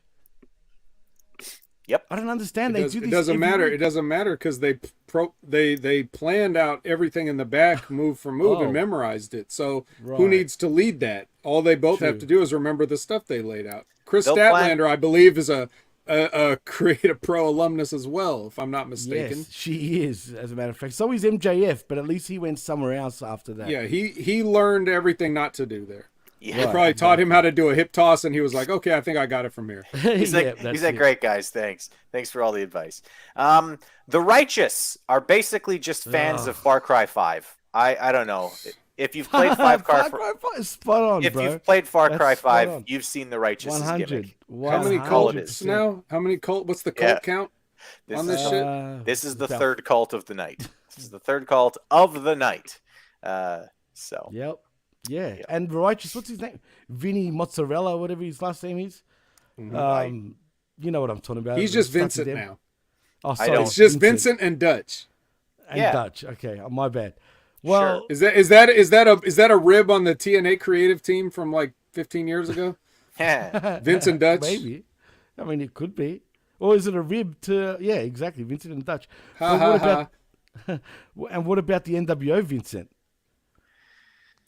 Well, where does the Dutch come into that? yeah, That's true. There was no There's Dutch. All right, That's so true. My Switchblade Jay White comes out, and my first question is, why isn't he main eventing? Why are you doing this to Switchblade? Why would you not tell everyone in the company, as long as he's here, Switchblade is main eventing? Because he's so good. The Golden Elite come out with him, including Cardblade. I love that, man. They're How really awkward. leaning Cardblade into is more over than half this roster. and he should be. Yeah. Crazy Steve should be the referee. Because he can see, can't he? I mean, he sees things. He would probably legitimately count to 3 better than Mike Knox. So or Rick Knox. Aubrey Is it Edwards. Rick Knox? Mike Knox? No, Whatever. Rick Mike Knox. Knox. Mike Knox is the Rick former Knox, the wrestler, right? ECW, Sure. He's in WWE NWA now, I ECW think. guy. Mike Knox. Sure. Anyway, Andrade makes his entrance with his mask And on. cornrows. And as he's taking off his mask, AEW tells you that they want you to celebrate Spanish Heritage Month. With his mask. Because he's Mexican, guys. Don't forget he's Mexican. Oh, we need a single De Mayo bout still, though, guys. All right, they have a really tight lockup to start, and I went, yes, this match is going to be good, because tight lockup is a really good way to start the fucking match. If you want to know more about that, watch Stevie Richards' video about it, where he breaks down how important the lockup is to begin a match, because it makes you feel like they're going to have a really fucking hard-hitting match, which they do. White screaming that it's Andrade's big break to start the match. He's like, "Yeah, you're in the spotlight now," and I can't do it. I can't do his New Zealander accent, but he's yelling You're just at on him a that British accent, bro. yeah. So What the I'm hell sorry. was that? I'm sorry. I'm not good with Damn. I'm not good with the New Zealander accent. Well, I've never been close enough to fucking a sheep that I can pull off that accent. thank you. You sheep fuckers. Nah, Sheep fuckers. love New All right. Zealanders. So anyway, it's funny. I thought that was great. Juice Robinson is legitimately like having a third on commentary, even when he's not on commentary, because he's screaming so much constantly during the match. Good stuff. Andrade takes a shoulder block to the outside, and then the Golden Elite all get in his face like they're jackals, just like laughing at him. Jackals, good one. All right. So good. So good. This is really, really good stuff. It's right after this point when they're doing all this gyrating in his face and everything, when Juice walks past the camera, and then off camera you can hear him say like, "Oh my God, we're winning!" I fucking love Juice Robinson. He's always been like that, though. To be fair, even before this version of Juice, he was always a screamer like that, man. He's really figured out how to do it well at this point, and it works really well with the act too. Like him and Jay White as an act work Juice. well. Is there something wrong with me, Vet? I'm actually becoming a Juice fan. Juice is fine. My advice for Juice is tea with honey. Yeah, you're gonna need it after all this screaming. All right, so they exchange strikes at one point. They do the thing in New Japan where everyone just stands there and elbows each other in the face, and it looks like shit. Except they don't do that. They exchange strikes, and when one of them lands a strike, the other one backs off and wobbles and gets back to a set pattern, and then lands a strike, and then the other one wobbles and gets back and gets set, and then lands a chop. So, yeah, this is how you do an actual strike exchange, guys. You sell. 100%. Anyway, both guys have near falls, including a foot on the rope saved by Juice after an elevated DDT by Andrade. That was good. They talked about it, how the referee didn't see. There's a distraction, allows the heels to cheat, which allows White to sell the knee as he's picking up Andrade. I thought this was a really, really good little attention to detail. So he was just in the figure eight, selling it. The heels, the gun club, distract the referee as the referee's dealing with the gun club and telling them to get the fuck out of the ring. Juice Robinson comes in, nails him with something. I don't even know what the fuck it was he hit him with. Hit him with a tablet. Sure, hits Andrade with a tablet. Was it a tablet? Rather than just crawling over and covering, which would have been one thing, right? Rather than just crawling over and covering him by Jay White, he instead stands up and then struggles, selling his knees. Again, he was just in the figure eight, right? He was just selling that his knees were fucking hurting. He sells his knees as he picks up Andrade to lay him out with the whatever the fucking move is called. What's it called? Blade Runner. Blade Runner. Right. To land the fucking Blade Runner and get the pin. Excellent fucking work here from everybody involved. This was a really good TV match. This was like nobody did anything crazy here. It didn't look like anybody was about to fucking die because, God forbid they miss a spot where they're doing a dive to the outside or something. This was just super fucking solid pro wrestling. The one nitpick that I have about it is the referee should have fucking kicked the Golden Elite out like 4 times. Like there's at least 4 times when they were way more involved than they should have been. But they kind of needed it for the match to play out the way that it did, so I understand why they didn't. Still a nitpick. I like when the referee seems like an actual referee. Vet, what did you think of the match? No muffin necessary. I will say this. As much as I loved it, I was still when if I think something's trash, you know, like there's really nothing I can say to, no offense to either one of the ladies, because it actually really wasn't that bad, but like the Kiera Hogan and Julia Hart, like there's nothing I can say to that. There's no point in saying anything about it. I'd either have to do a whole show on just anyway, that, right, or just pass over entirely because it's not going to matter.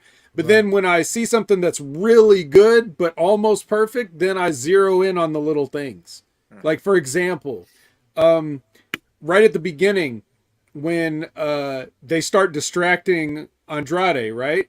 And Jay comes over and he spins Andrade around to cut him off with the knee, right?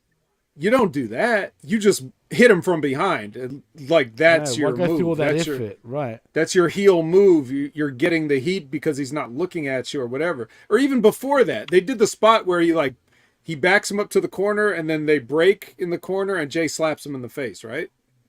And then what does Andrade do? He gets a headlock and takes him down the next chance he gets. What the spot is, if you want to do something like that, well, you can grab the headlock and then you do like the headlock switch into hammerlock thing, you know, do like the tiger mask thing, but instead of doing the drop toe hold, you just spin him around and slap him in the face. And then when he comes back and then you slap him again when he comes back, because you do everything +1. When you're doing retribution on a heel for what they've done to you, you do what they've done to you plus. So if he slapped you once, you slap him twice. If he slaps you twice, you slap him 3 times. You know, whatever it is. So those little details could have been even that much better. But the average fan ain't thinking about that. You know, it was just a really good match. They even did a dive to the outside, but it was great the way they did it, where he's like, you know, Jay powders out to avoid one flying move, and then he's like, oh, okay, so I'll just go up to the top and moonsault all you guys. And it was the timing of it where everybody didn't have time to just watch him do this. They're not paying attention, and the next thing they know, he's flying down at them with a perfect moonsault, fucking landing on his feet. That can't be good for your lower body. But whatever, he's amazing. So so that was good. And then even one more tiny detail to add on to what Chris said about the finish. Jay pulled himself up with the ropes because he couldn't support Andrade's weight, or at least that's the story he's telling. Yep. You know, like it wasn't just that he struggled; he had to hold him with one hand and like use the ropes to pull himself. And he didn't even need to do that. Obviously, he was out, right? But by hitting your finish, that's covering the interference. Because to the referee, it's like, why is he all of a sudden unconscious when he just had this match won, right? So it's like you add that extra layer. Those are the subtle, brilliant psychological things that good workers can add to a match, as opposed to just good wrestlers, right? Yep. Well, and that's the thing. Like, you know, what we've just described, what we've been talking about this whole time with this match, whenever we talk about a good match, it's never that we're going, and then he hit a really pretty German suplex, right? Because the moves are one thing. You need to know how to do the moves safely. Okay, you need to know how to be safe in the ring in order to be a good pro wrestler. But in order to really be a good pro wrestler, you need to know all of the tiny little things you need to do between the moves, right? That moment of getting up with holding the fucking ropes and needing the ropes to pull himself up and selling the knees as he's picking the guy up, landing it again so that he's hiding it from the referee. Tiny little details have nothing to do with the fucking wrestling moves, right? But it takes a match, right? From being a match, a fucking video game, to being a fucking story. So that is, I will say that forever. Being a really great pro wrestler isn't the moves you do. It's everything you do before, after, and in between. Anyway, Jimmy, what did you think of the match? I loved the match, but you know what I did love? And sure, the Bullet Club Gold on the outside, the Bang Bang Gang, whatever you want to call them. Yeah, there was a lot of times they should have been kicked out, but they did their jobs, though. What I did like they'll start spreading out around the ring like freaking sharks to distract the ref so Jay can do shit and whatnot. I thought everyone was on sync with each other in this match. The one gripe I did have, and you mentioned it actually, Vet, about that moonsault that Andrade did when he landed on his feet. The only thing, and I love that spot, don't get me wrong, but you see the whole Bullet Club there, they noticed he was about to jump, and they all stop, and they start pointing, oh shit, look, Andrade's about to, do something, and they just sat there for one, they were just there for too long when they could have easily just, boom, went sideways, and it would have, he would have missed. But instead, they waited and waited and waited. That kind of annoyed me. But other than that, everything was great, man. These two know how to work. I mean, Jay White was chopping the shit out of Andrade's chest. I mean, that looked like red raw minced meat, man, after he was done with him. Andrade gave it back to him. This was a good match. And Andrade felt like he got the worst of it compared to Jay White. But, man, again, I'm just so happy that you can see how great Jay White truly is, man, because he is the most protected wrestler right now in the company, and I love that. He actually is. And absolutely he should be. Absolutely, and they should be protecting him, but I just want to see him now in a meaningful storyline, something that actually matters, because all this shit they're doing, there's really no meaning behind it, you know what I'm saying? But that doesn't mean it's not good. I just want to see some meaning behind the match. Absolutely. All right, we're going to have to do some of this rapid fire so that we can get through in a reasonable time. So Santana and Ortiz with a promo video battle. They're talking about how they want to beat each other up. I'm happy that they're going to try to get both of these guys over at the same time, although I don't think it's going to work for either one of them, to be honest. Fat dude named Shane is angry at Keith Lee. He cuts a promo standing next to a slightly more tanned Kerwin White. Oh, sorry, that's not Kerwin White. That was, what the fuck is that guy's name? He used to fight. Idea. He used to fight Sherlock Holmes.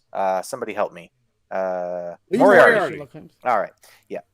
Okay. Is that Moriarty? I actually missed this. I went for a piss. I legitimately don't know who you were talking about. No, then it's just Shane cutting. He was trying to explain. He heard the podcast a couple weeks ago, and he was trying to explain to Chris who he is and what he's doing there. And Chris is like, fuck it.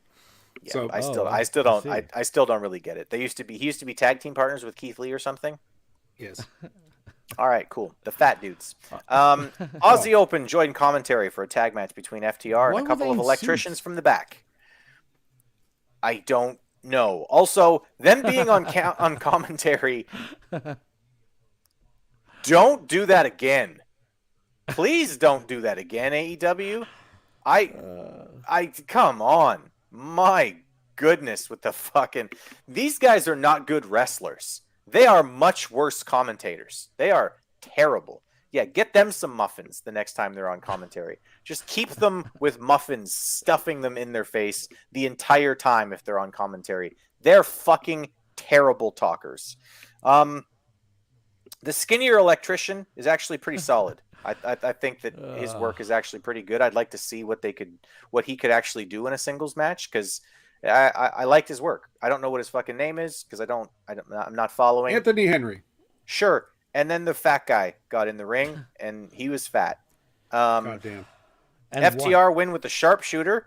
So, yay! That's a finish to a match. Oh, cool. I haven't seen that in like 15 years.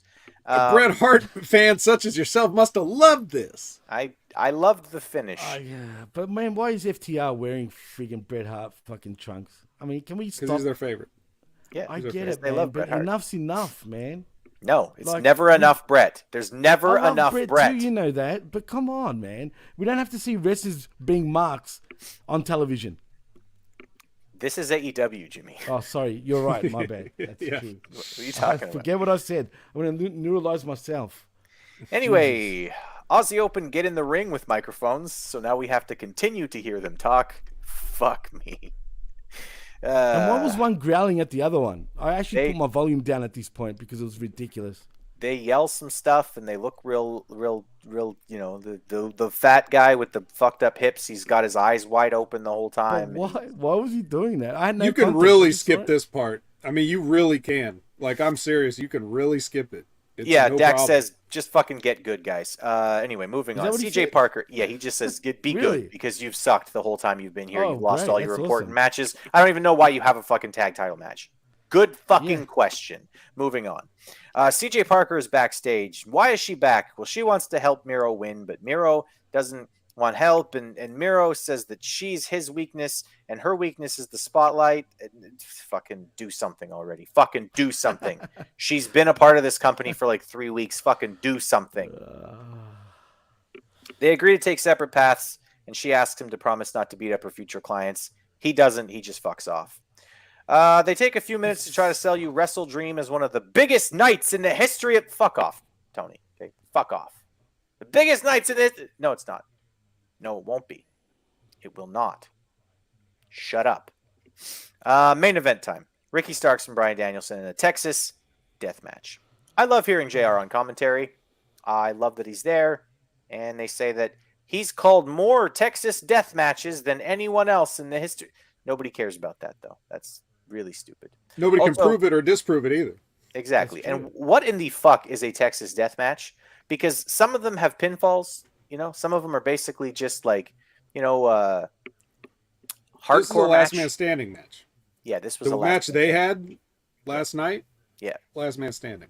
Yeah. Texas death matches, you cannot answer the 10 count after a fall has occurred.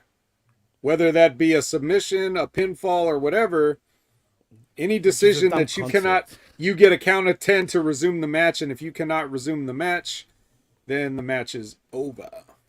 This is not that. That is such a dumb concept, really, when you think about it. No, it isn't.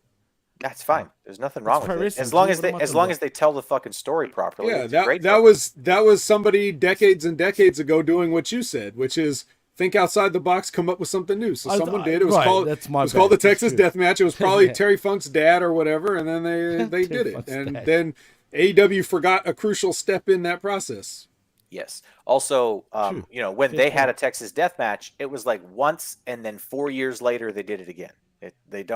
They didn't overdo it to where every single fucking match, every single fucking week has to have a new fucking. They had a strap match, and then they had a dog collar match, and then the next week they had a cage match, and then the week after that it's a Texas Death Match, and then when they're finally ready to pay off the whole fucking thing, they have a singles competition. How dare they not have a feast or fired something on the pole match? Yeah, this company. That is nuts. That fucking concept of a match is just the most fucking ridiculous thing ever. That and the King of the Mountain.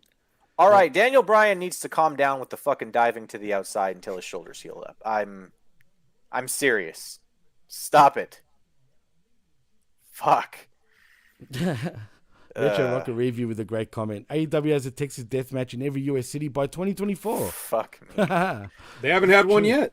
It's a Texas death match here in Detroit. Actually, the vet's right. They actually haven't had one yet. Yeah. All right. They quickly make their way to the outside and do some garbage. Neither one of these guys are brawlers, so this match really isn't playing into their strengths at all, is it? They fight on the outside. Doesn't look good. And they get back to the ring. Thank fucking Christ. Ricky uses the ring bell to drop Danielson. He grabs the mic and basically says that he's going to kill Bryan Danielson. Don't say that. Don't say that. Because you're not going to kill him. That's the problem. You're not going to do it. And there's a good chance Bryan Danielson kills himself at some point if he keeps doing these fucking dives. Fuck. I hate to say it, but you're right. That's true. And hasn't Eddie Kingston already said he's going to kill people? A number of times. Like a number of times. Yeah, he was going to kill Claudio. Match, guys. Come on. He was going to kill Claudio too, and then they shook hands at the end. That's true too. Yeah. That they hugged. He changed his mind. Yeah, Danielson gigs during the break, so he's bleeding pretty hard as the show comes back. Starks dominates for a while with a chair and some focus on the legs of Danielson. Hey, that should play into the finish, right? Because of the great submission hold that's going to win the match with the legs. Nope. Nope, it doesn't. Ricky takes out a strap to whip Bryan, and Nigel with the line of the night. I don't care. This was fucking hilarious. He says, that strap won't affect Bryan Danielson because he was married in 2013. He's been whipped for 9 years. He's killed it with those The one thing that McGuinness is so great at is those little jabs that he does every week, man. Tell me when I'm telling lies, Kevin. That makes me laugh too. He still says it. Yeah, it's great that he's still saying, tell me when I'm telling lies on commentary, because it's like... That's fucking hilarious, man. That's not going to piss off the California crew. Starks uses a chain to choke Danielson. but he makes it to his feet by 9. Danielson then chokes him out with the chain, applied to the submission finish that he does. They fight up to their feet, off the ground, which is always an interesting moment, or it can be if it's done properly. It wasn't done properly. Danielson with the running knee into a chair, stomps, propped Starks to spit in Bryan's face, and Danielson hits Starks with the knee again, this time with the chain wrapped around his knee for the win. And then Jimmy showed up to help Bryan Danielson up, and Bill showed up to help Starks to end the night. This was they really tried really hard in this match, and it wasn't like it was a total fucking shit fest. But these two have had a better match. So, and I felt like I've seen this match before too. It was almost to a T. Even the finish, like, it just seemed too... I've seen this before. Yeah, look. Yeah. I don't know, man. Maybe I'm not into friggin' bull rope, Dex's not death match, whatever the fuck you want to call this. I don't know, man. I just... Enough of this shit. I'm bored. I've seen this shit. I don't... It just didn't bother me, which is sad because I really like Bryan Danielson. And, you know, Starks has improved. But we're just doing the merry-go-round with Starks. Like, really, he's just in a circle, man. And he's not getting away. He's not getting out of that freaking circle. They should be trying to get the young guys over, but I honestly think that right now I think that right now they're looking at the young guys, and most of the young guys are going, I'm getting the fuck out of here. As soon as my contract is up, I am fucking off. I think Ricky Starks is definitely one of those guys, considering the relationship that he has with Cody Rhodes and the relationship that he was building with CM Punk, et cetera, et cetera. Punk actually put him over, by the way, right? Punk actually let him pin Punk. Bryan Danielson has yet to do that. So right now, it seems like AEW's plan is, we'll let these young guys develop here, and then they'll go to WWE, and WWE will make money off of them if they can, and we'll continue to sign people who have serious concussion and neck issues and aren't allowed to wrestle in the WWE anymore. That seems to be the business plan for Tony Khan. So good luck. Vet, what did you think of the match and the finish? It was fine. In fairness to Danielson, I'm sure he's getting Punk's wins that are supposed to be getting his wins back, but it just looks like he's going over Ricky Starks because Ricky Starks already won the matches from the feud that started with a different human being. Yeah. So that's probably why they're doing it, but it does kind of look bad. Other than that, doesn't really matter, though. No one cares about wins and losses. Jimmy, you're saying you're disinterested. Oh, my God. That's what happens when you hotshot everything. You lose interest. Right. What does it mean when you see crazy shit like this all the time? Not only this, but our first match is going to be a bull rope match. No, it's not. The fuck it is going to be a bull rope match. The fuck your first match is going to be. No! Somebody backstage just needs to say no. Guys, no. Wait. That man was fired for cause. So there is no saying no. But anyway, the match was fine. It was good. I can understand putting on the main event and putting Jay in the middle because you have a strong opener, a strong middle match, and now you have a strong closing match. So with that 3 points of strength, it really makes you forget about the rest of the weakness on this show, which is probably why it's the best collision that it's been since. It's easily the best collision it's been since Punk fired. And it's even better than some of the ones when he was there. So, okay, it's definitely going to play into my grade. Give us your grade. My grade is a B-. Okay. You could have gotten a flat B if Keith Lee appeared on the show other than Shane's promo. But otherwise, I got my Hook. I got my Jay White. I got some Darby. That's good. That's 3 things. So I'm happy with that. That's my a la carte menu. Full course, it's a breakfast, lunch, and dinner. There you go. Good deal. Jimmy, what did you think? I'm going with what the vet said, B-, definitely, man. This was probably the best collision in the last 5 weeks, straight up. So yeah, and like the vet said, we got Hook. Heck, I'll even say we got RVD. Oh yeah. Absolutely. And we got Jay White, and I guess, Bryan Danielson, whatever. Oh, Christian, absolutely. Forgot about Christian. You know what I mean? Yep. But yeah, so B- for me. All right, well, I'm giving it a B+, guys. I thought that this show was actually pretty good, other than, like, there was a good solid couple of minutes there where they had Julia Hart wrestle. No, don't do that. Where Aussie Open was on commentary. No, don't do that. There's a couple other things that were big fucking no's from me, which keep it from becoming an A or even an A-, but a B+, because there was a bunch of people on this show that I thought worked really hard, had pretty decent matches. We had actually good wrestling matches on a wrestling show. That's a fucking shocker. And a bunch of what they did, you know, they pulled off a really good show. So it's going to get a B+ from me. And yeah, that's pretty much it. Vet, where can the people find you? They can find me anywhere they want to, but you'll probably find me on Twitch in just a few short minutes. So follow me there. Jimmy, where can the people find you? Well, you can find me where you can find these guys. As a matter of fact, you can find me on Twitter at DJ MassFX and also at the PWC Network. Please like and subscribe right here for $5. You get the best talk in pro wrestling. I'm talking about channelattitude.com, HamiMediaGroup.podbean.com, and the PWC Network.podbean.com, where you can find all our other shows. And that's a wrap from me. Alrighty, well, you can find me on Twitter. I'm at ChrisAmbs1. You can go there to see everything I have to say about pro wrestling, politics, and whatever the hell else I feel like talking about. You can also find me on the PWC Network, where Jimmy and I continue to just rack up the wins on the skirmish. We're just continuing to fucking give you the best fucking AEW commentary ever, including that show and the 2 AEW shows that we do right here on HMG and channelattitude.com.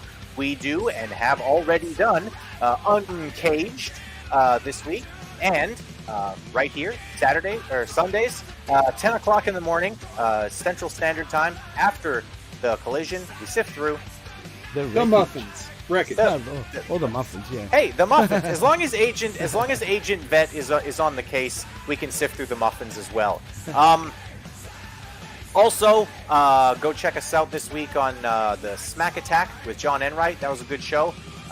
Specifically, pay attention to my wonderful sign-off that I did on that show. It was awesome. But for the Vet, for Jimmy T, and for all of you, especially in the chat, we love you guys. Thank you so much for adding to the show.